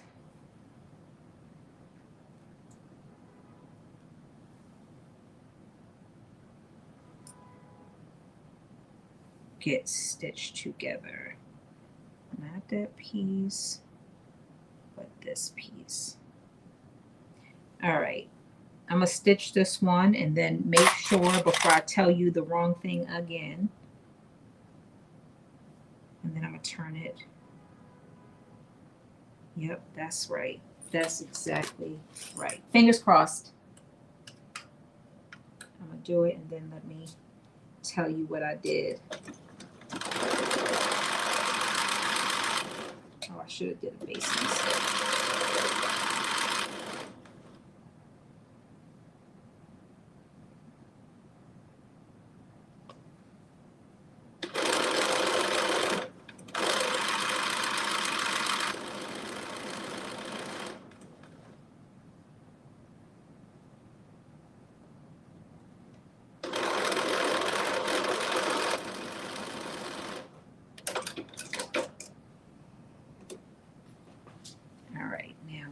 Turn this leg. Okay, here we go. It's already right side out.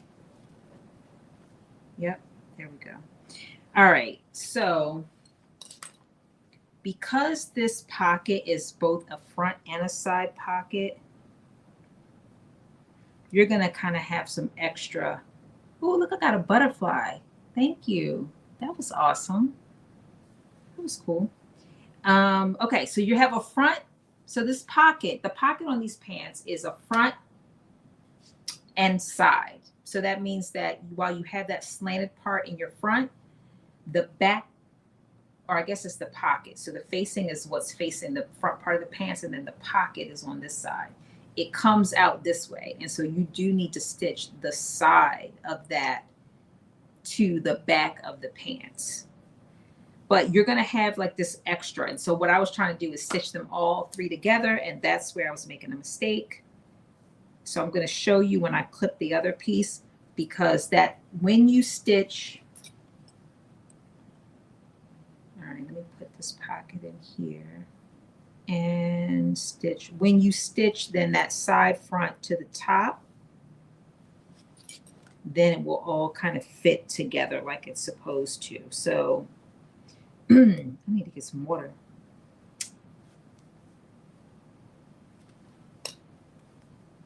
So let me just clip all of this so you can kind of see how it now fits together. And this isn't great because we don't have the band on, but you'll get a feel for how it's supposed to be.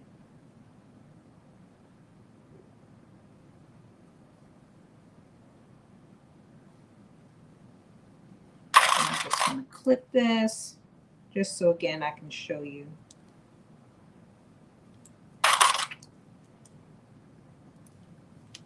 But here is how the front will look. And again, I know this is hard to see because the fabric is all matching. But when you stitch up the side, you are literally doing the back of the pants, which is this piece, the back pant leg, piece number 12. You are sewing it at the side to the side pant, the side of the pocket, basically. That side piece, not the pocket. And that's what I kept doing. I kept on trying to line all the pieces up and it wasn't going. And you'll know because it's not going to fit perfectly. Once I figured it out, all the pieces fit together perfectly. But this is how it will look when you get it right. You can see this is the pocket that it fits in. So now I'm going to do the other side. Same thing on the other side. So I need to take this out because I got them all the pieces lined up. Thank goodness we only did it once. And we figured it out together.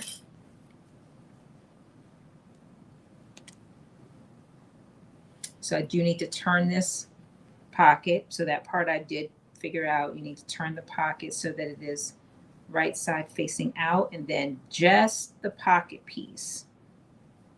Just this side pocket piece, because remember, it's not just the pocket, but it goes longer.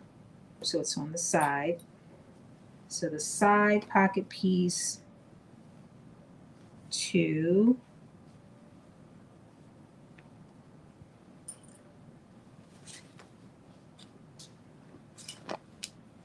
the back.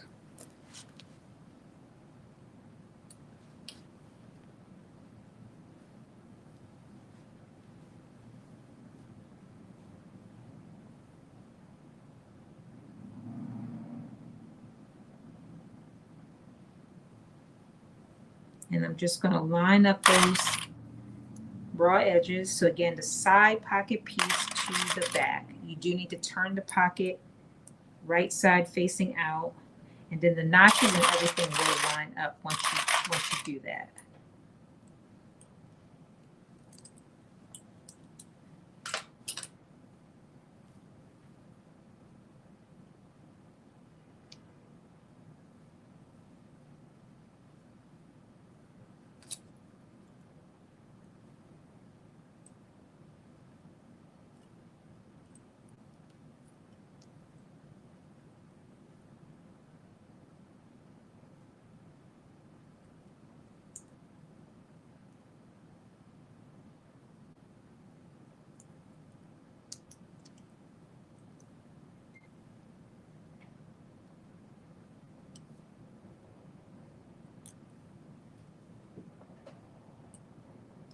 I'm just lining up this pocket. These raw edges. And I'm just going to do a double check again before I stitch it, just to make sure that I have all the pieces lined up the way it's supposed to be. And then we're going to flip this over.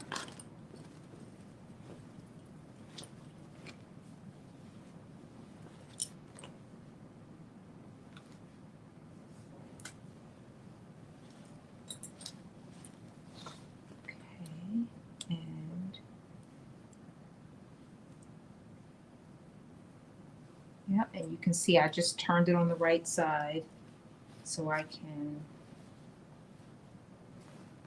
make sure that it's gonna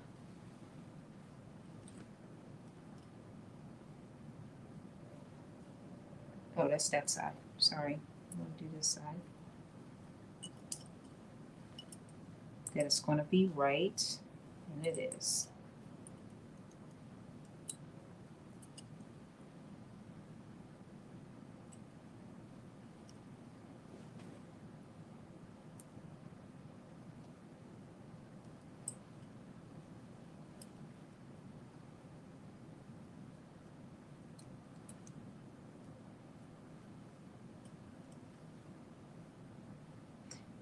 Okay, and I'm just testing it out to make sure I don't have any problems on this side.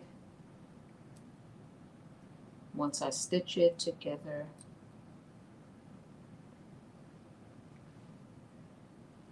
And this is how it's going to be.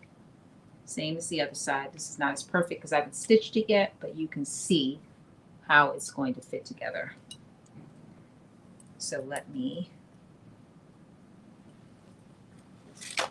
now turn this wrong side out, and I'm going to put my stitches in. Okay, that took a little longer than I expected, but we got through it.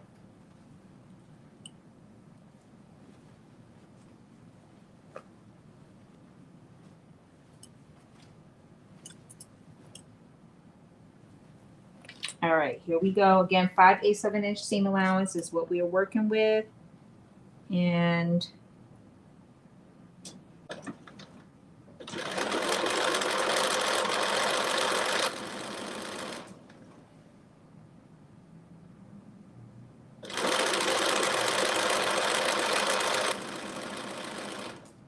line up those raw edges.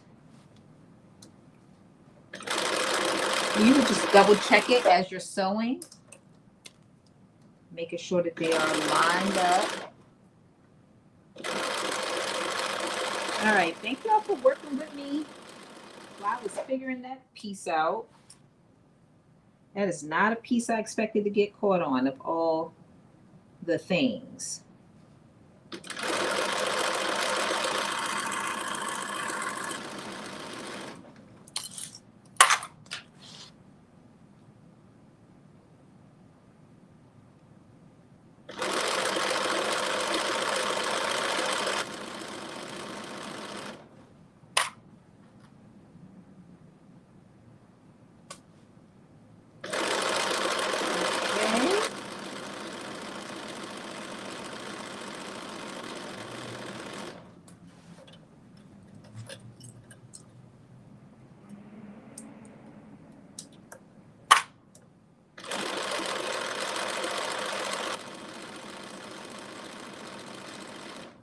Now we do have, I mentioned this, and some of you may not have been on, but so this particular sweatpants, it has grommets that go in the front, and it has a drawstring.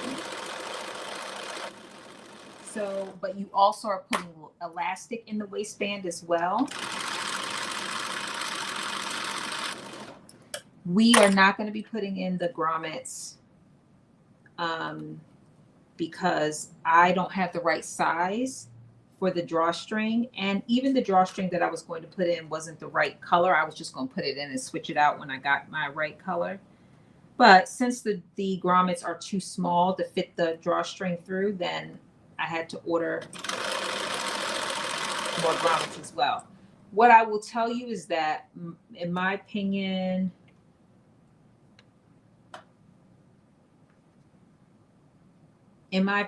this is one of those steps that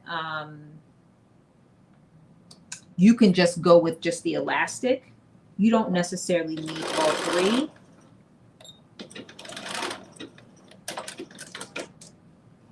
So you could just do the elastic. I do want the grommets and the drawstring in, so I am going to be putting that in. But for right now, we're going to put on, I'm going to base stitch on the waistband. I'm going to put the elastic in. And then when my grommets and my new matching drawstring arrive, I will put that in. And I'll probably record it just as a separate video. But it should be here before next Wednesday when we do the top. So you'll be able to see.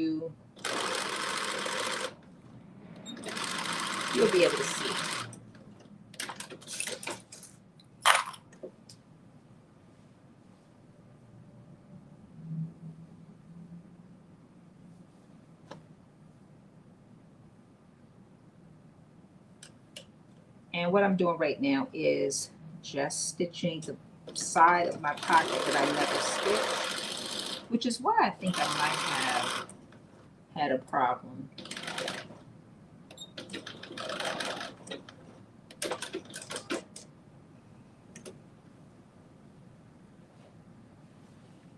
Oh, I might need to do this some more. I do.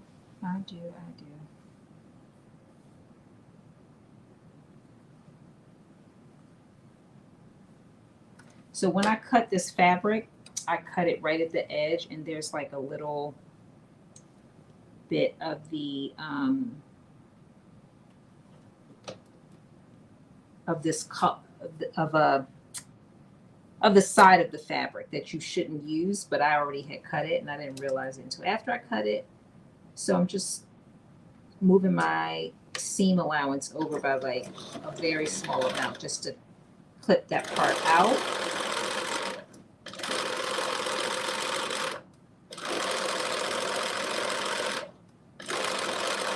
I don't recommend this because now I'm gonna have to make an adjustment on the other side of my pants since it didn't fall within my seam allowance.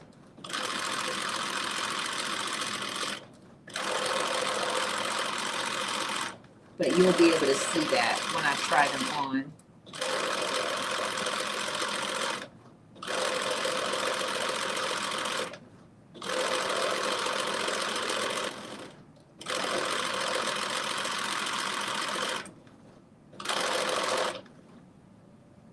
All right, great, that's it.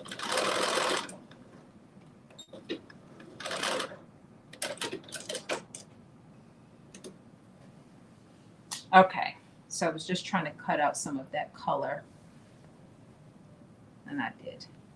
Okay, so now what we are going to do is we are going to work on our casing, which is our band for where the elastic is going to go and where the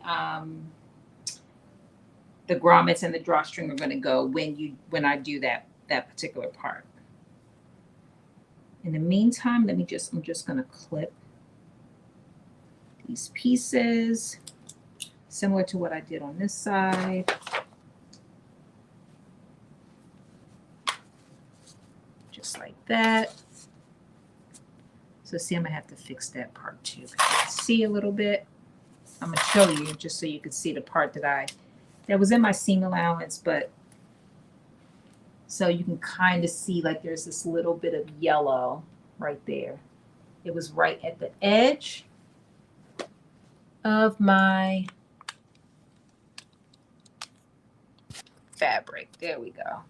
Okay, perfect.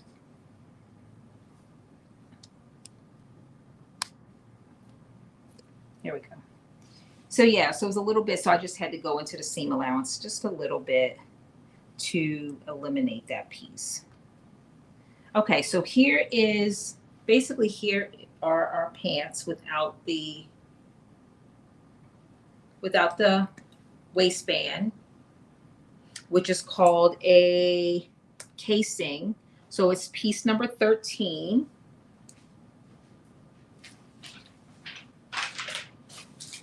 So what you need here is, again, we are skipping the grommet step for now because I don't have the right size, but I will be putting them in later. Again, I feel like it is optional because you are already putting elastic in there. Now you're only using a 1/4 inch elastic. So what I would say is that if you are going to skip the drawstring step, then you probably want to use a little bit of a thicker elastic, like a 1/2 inch, just so you have a little bit more support. But here we go. So here is your piece number 13, which is your casing. You would have cut 2. So the first steps is it's walking you through putting your grommets in. There are markings that tell you exactly where your grommets should go. And they're about 1 inch on either side of the center of your casing. So you will do that first. So the first step would be to put your grommets in. Because again, we don't have the grommets, that's one of the reasons why I'm going to just base stitch my casing on so that I can take it out when I need to. So I can put my grommets in right in that front part. So basically it says for the front casing only. So again, you have 2 pieces, one for the front, one for the back. You are going to apply the grommets to one casing, and it's marked on your pattern piece at the small dots. And then you're going to follow the instructions for doing them. And again, I think I did a video on this, but I will, if I didn't, I will do one and post it since we're not going to cover that here. And then you're going to take your casing. So you're going to put it, basically you're going to attach at the sides. So you're going to put both of the pieces together, right sides facing. You can line your notches.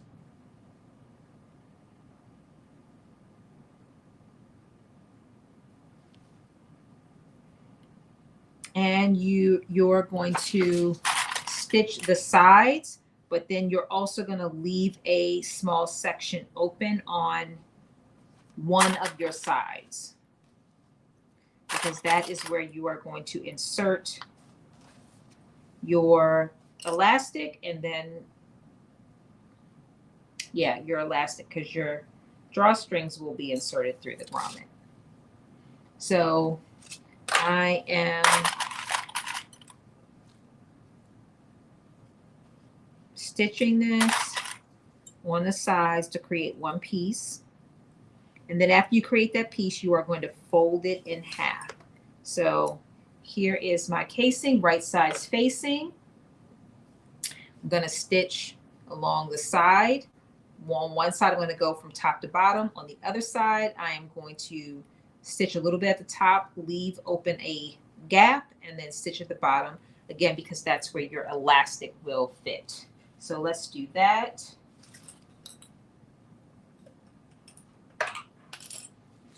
And 5/8 of an inch seam allowance is what you are working with.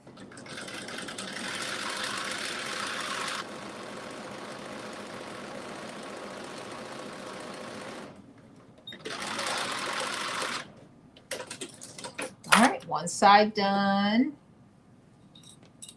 And now we're going to do the other side. And again, one of the sides you do have to leave a opening so that you can put your elastic in. So you'll line up those raw edges, you'll stitch about 1 inch, and then you'll leave open 1 inch. And then you'll stitch the rest of it.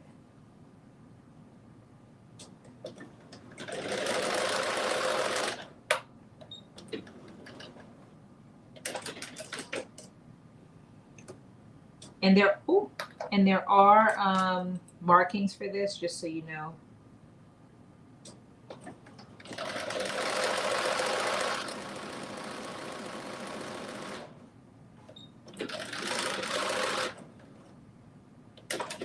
Okay, we have stitched up the sides, and now we are going to, with wrong sides facing, and we should also cut this extra fabric off as well. So I'm going to do that.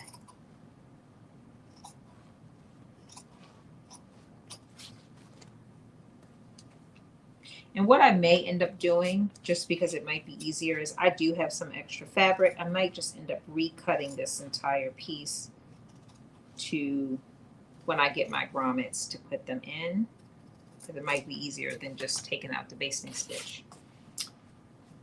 And it's such a small piece. So anyway, I've got my piece, and now you are going to fold it in half with wrong sides facing.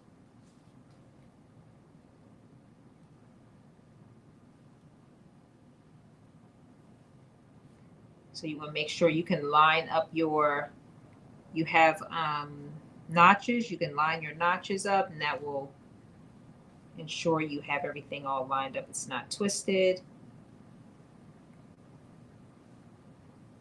And line up your seams. So this is what it will look like when you have it all folded in half. And then you are going to take your pants and put them wrong side facing out.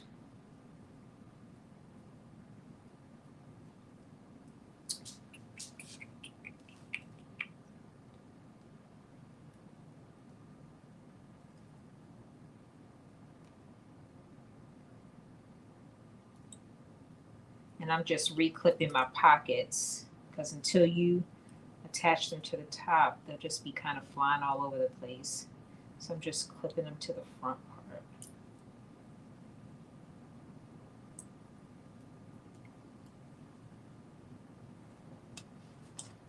Okay, now I'm going to turn my pants right side out.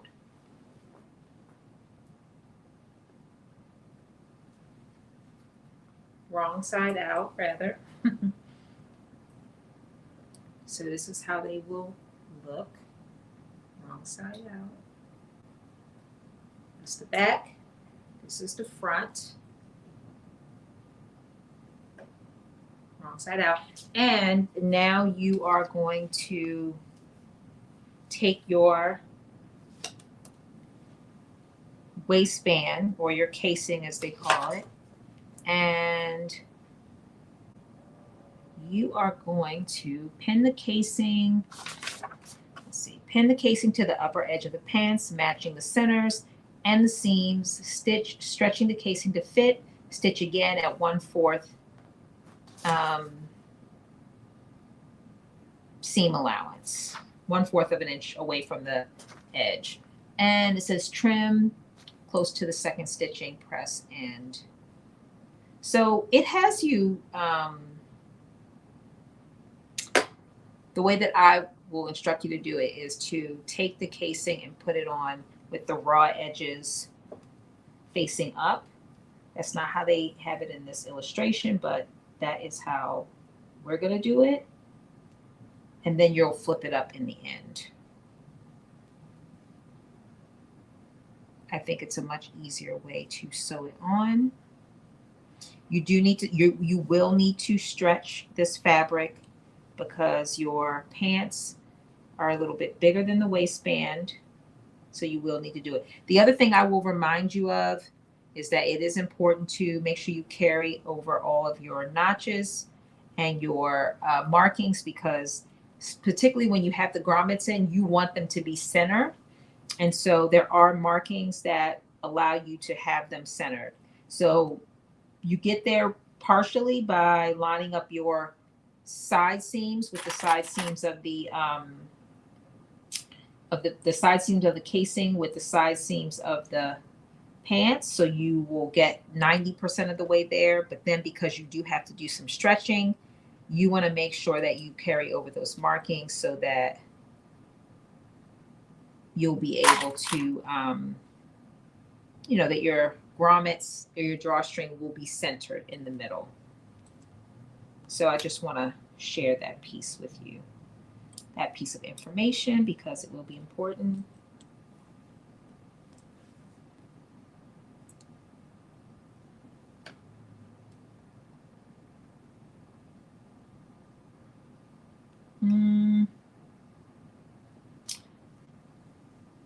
Give me 1 second. I just want to make sure, because when we put this up,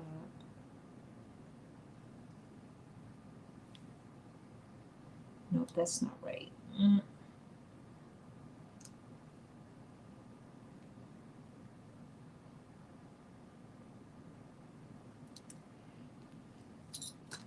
No, we are not going to do it that way either.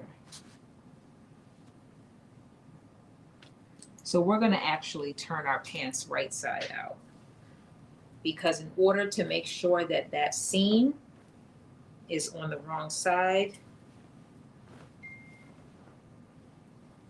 we have to have our pants right side facing out like this. So then you are going to take your band or your casing and you are going to overlap it. So this is a little bit different from the instructions. They have you kind of flip it down and do it, which I feel like is more complicated. So pants right side out.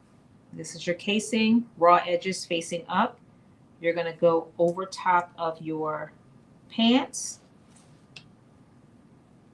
so that all the raw edges are lined up from the pants to the casing. And then from there, you're going to start by lining up your side seams with the side seam of the pants.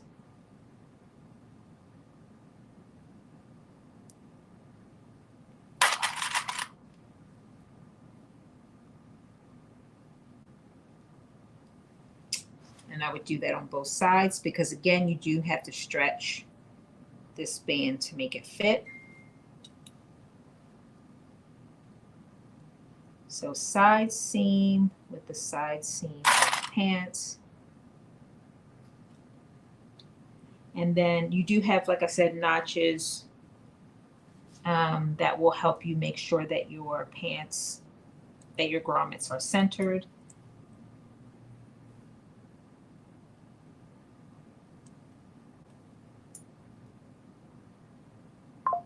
So if you transfer all of those, then you should be good to go. And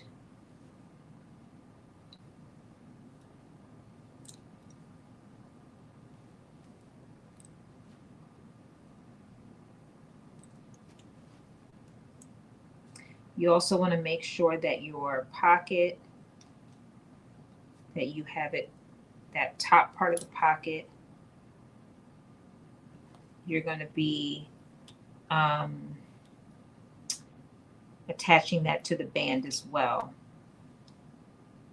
And I'll show you in a minute what that looks like. Make sure it's done on this side. Yes, okay, let me just pin the back and then I will show you what that looks like. So this is not, it's not bad at all, even in terms of putting this on, although the way that they describe it is a little different in terms of how you attach the casing.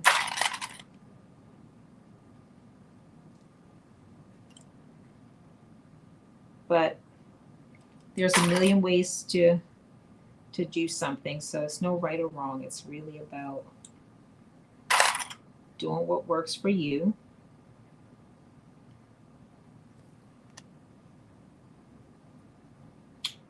All right, let me just put a couple more clips in here. And then the last thing we're going to do is put in the elastic, which we have that little section that we left open in the casing, so we'll be able to slide that in.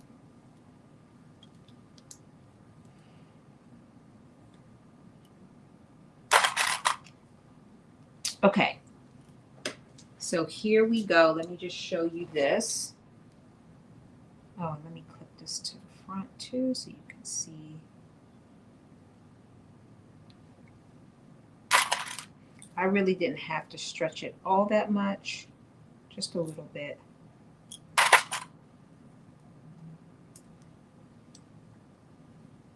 Okay, so here we are with the band clipped fully to the pants. So pants right side out, band right side out. You put it on overlapping the pants with the raw edges facing up. So you're going to line all of those raw edges. And that means when we stitch it, once you flip it up, it will be, you know, you will have like a seamless area and your raw edges won't be exposed because they'll be on the inside. So that's why I'm recommending that you do it this way.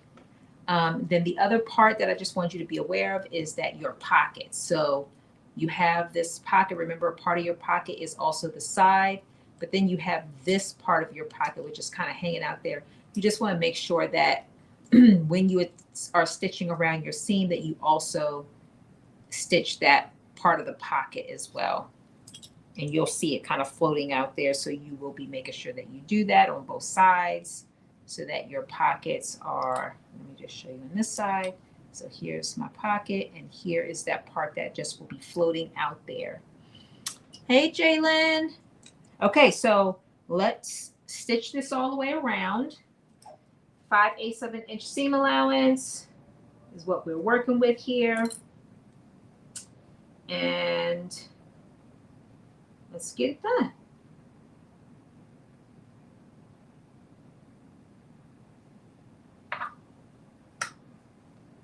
We are literally to the end.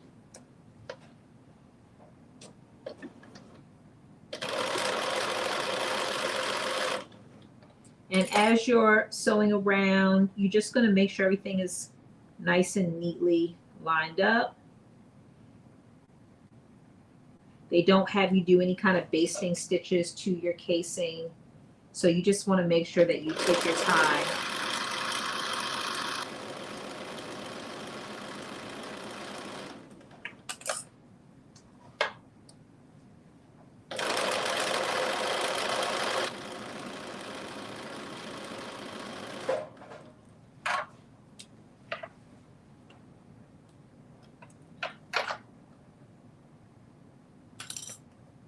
And I didn't put this as a basting stitch. So what I'm going to do is just either remove the whole thing or just take it out in the front.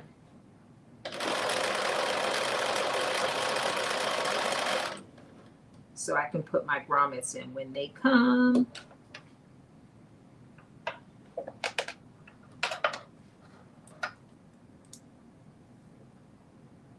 And I'm hoping that my pink/purple matches, but I got white also just in case it doesn't match.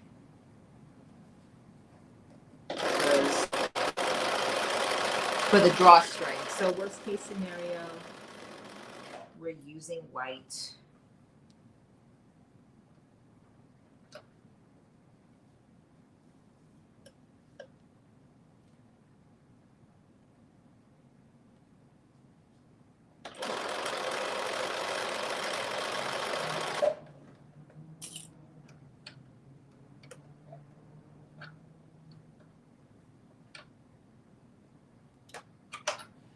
Okay.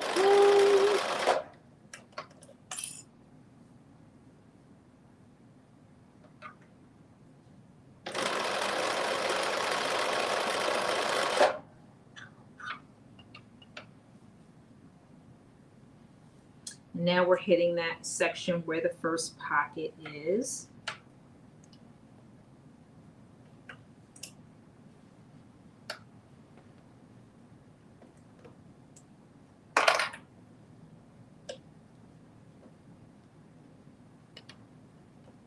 So I'm just making sure all of those raw edges are lined up.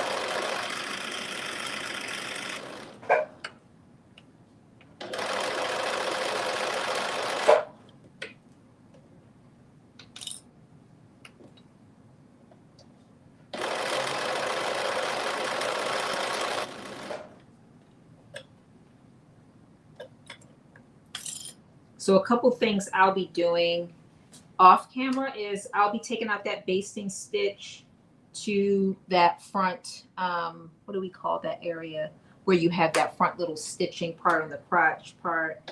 I'm going to put in my hem to my lower leg. I won't do that on camera. And then put the grommets in when they get here.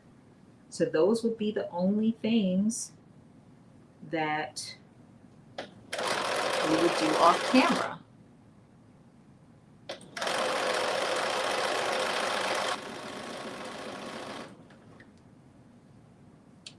All right, now I'm to the other pocket.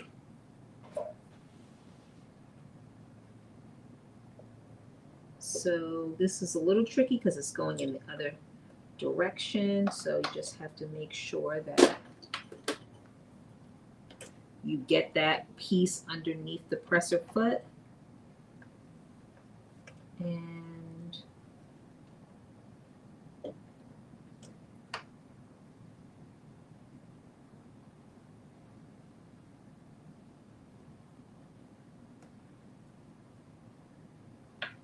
so I'm just sliding it under there, lining up those raw edges.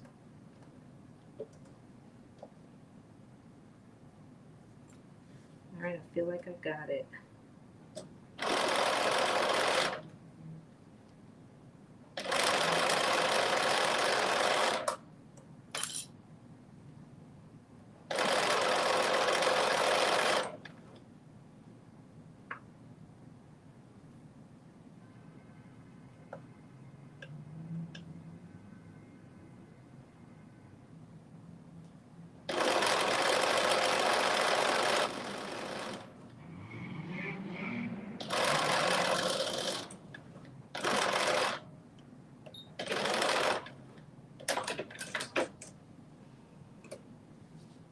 Okay. And these are the pants. These are the pants. So the only thing you have to do last is you have, oh, here we go. I'll just hold it over here. So you have this piece number 14, which is a guide for your elastic. It's based on your size. Let me just plug this in.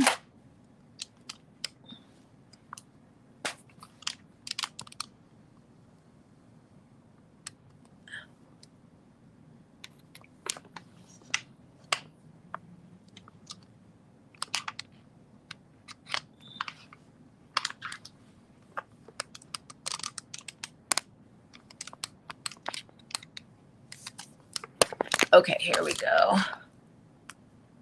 Okay, there we go. I had to plug it in because you don't want anything done. So anyway, here's your piece. And then again, it's recommending 1/4 inch elastic. So we have that here. And I'm just going to cut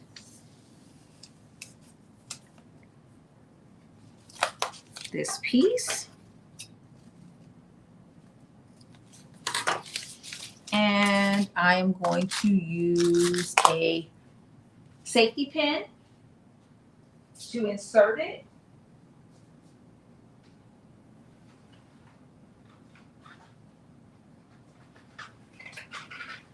And I'm actually going to use a large safety pin because we got a pretty nice size hole.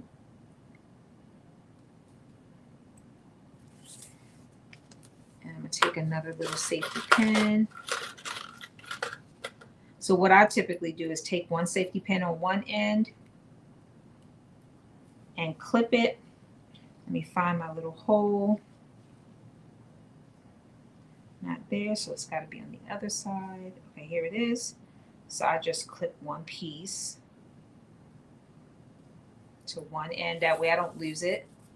And now I'm going to take this side and just fish it all the way through until I get to the other end. And again, the purpose of this is really to just give you that extra support. If you do decide to, again, skip the drawstring, I would use a bigger piece of, I wouldn't just use the 1/4 inch piece. I would use a bigger piece. You don't have to quite use an inch, but I would use something bigger than 1/4 inch. Although we're going to see what it looks like because I'm going to try these on. Okay, so I got it all the way through. I'm going to take off the safety pins and I'm going to cross over the elastic and do a couple stitches, but I just want to make sure it's not twisted. And then we're going to try these on.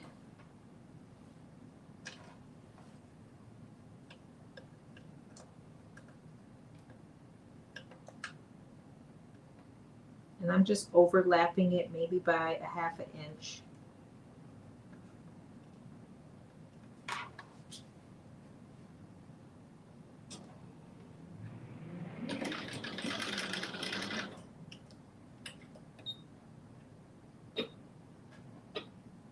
Now what did I do?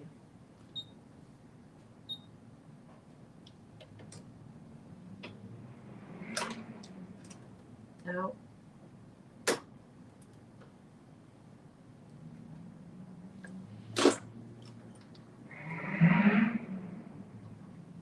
I think I accidentally pulled the thread.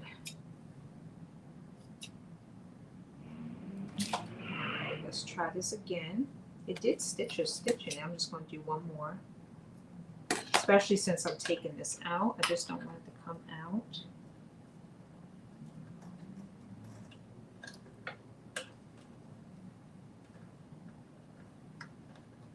Oh. All right, I'm putting my last stitch in here.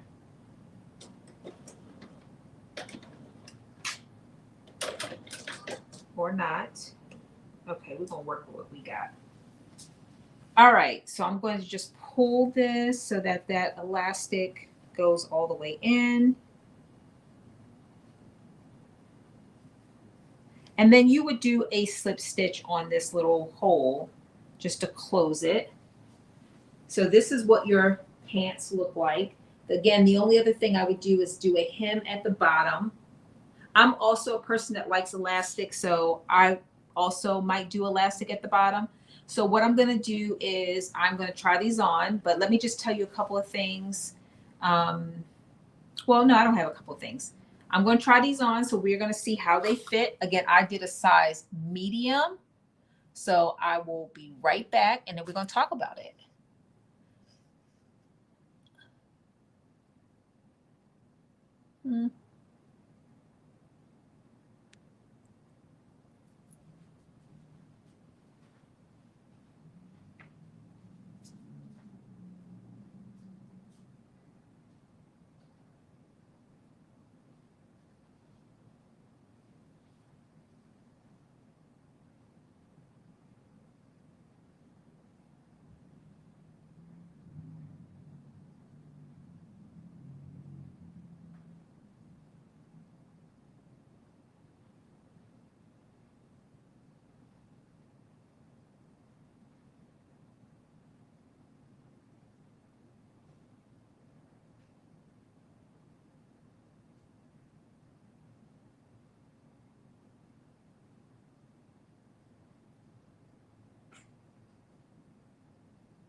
Okay, I am back.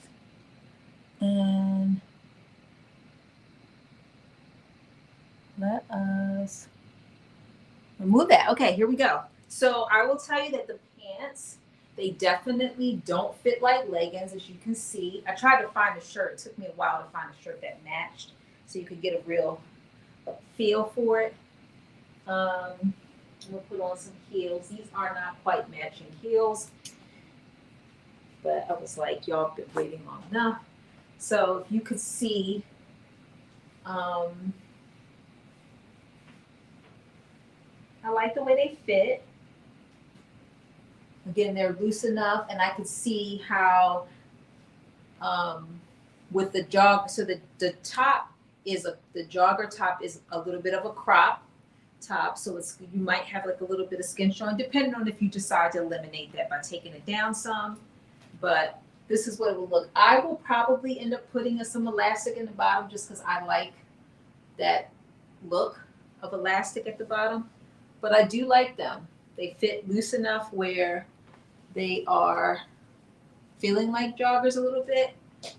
Again, I still have to put the hem in the bottom and make a couple adjustments. And then again, this is where when you get into that like little dressy joggers, in order to really be like the joggers, you need to have that, to me, the drawstring and the grommet. So that is the other piece that I'm going to add. But otherwise, I feel like it looks pretty good. I feel like they turned out pretty good. So thank you. Yeah, so next Wednesday, 7:00, we're gonna do the top, the jogger top in the same fabric. So it's gonna be, and hopefully you will also see what it looks like when I have the grommets and the drawstring kind of. And like I said, I think I am gonna do it also in this pink. Just because you can never have too many lounge kind of pants. But yeah. Thank you, Marilyn. Thank you, Gaynell. Thank you, Mary. Thank you, Anthony, Aisha, Carmen, Tydree. Thank you. Thank you, Cindy. Thank you, Leanne, Leangela. Thank you. Let me see. Thank you, Kizzy. Thank you, Miss Tata. Thank you, Lynn. Yeah, so I hope somebody, I hope you all make it. It's not, it's not bad. We're what, 2 hours 43 on live. Live always takes a little bit longer. So it's definitely, I would say it's a reasonable. So again, my size is a medium. It's a little bit more, it's not bad. I mean, again, these are joggers, so they're meant to be a little bit big, but it's not super big. Not super big, but I feel like the sizing was right. I feel like they fit pretty good. My pockets aren't sticking out on the sides, so I like that too. Sometimes you get that little, if the hip part is not wide enough, you get those little protrusions of the pockets. Yeah. Any questions? Any questions? All right. This is my first so long since I've come back from my vacation, and I think it went pretty good. I know I do like it with this top. I'm like, okay, I was digging through my drawer. I was like, I had on a white one. The white was just not right. And I was like, what is this? Okay, it matches, and I wasn't even planning on it matching. So yeah, I do like it. Thank you.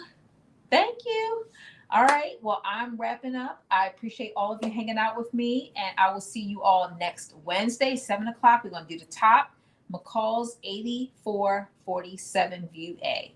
Thank you. Bye, everyone.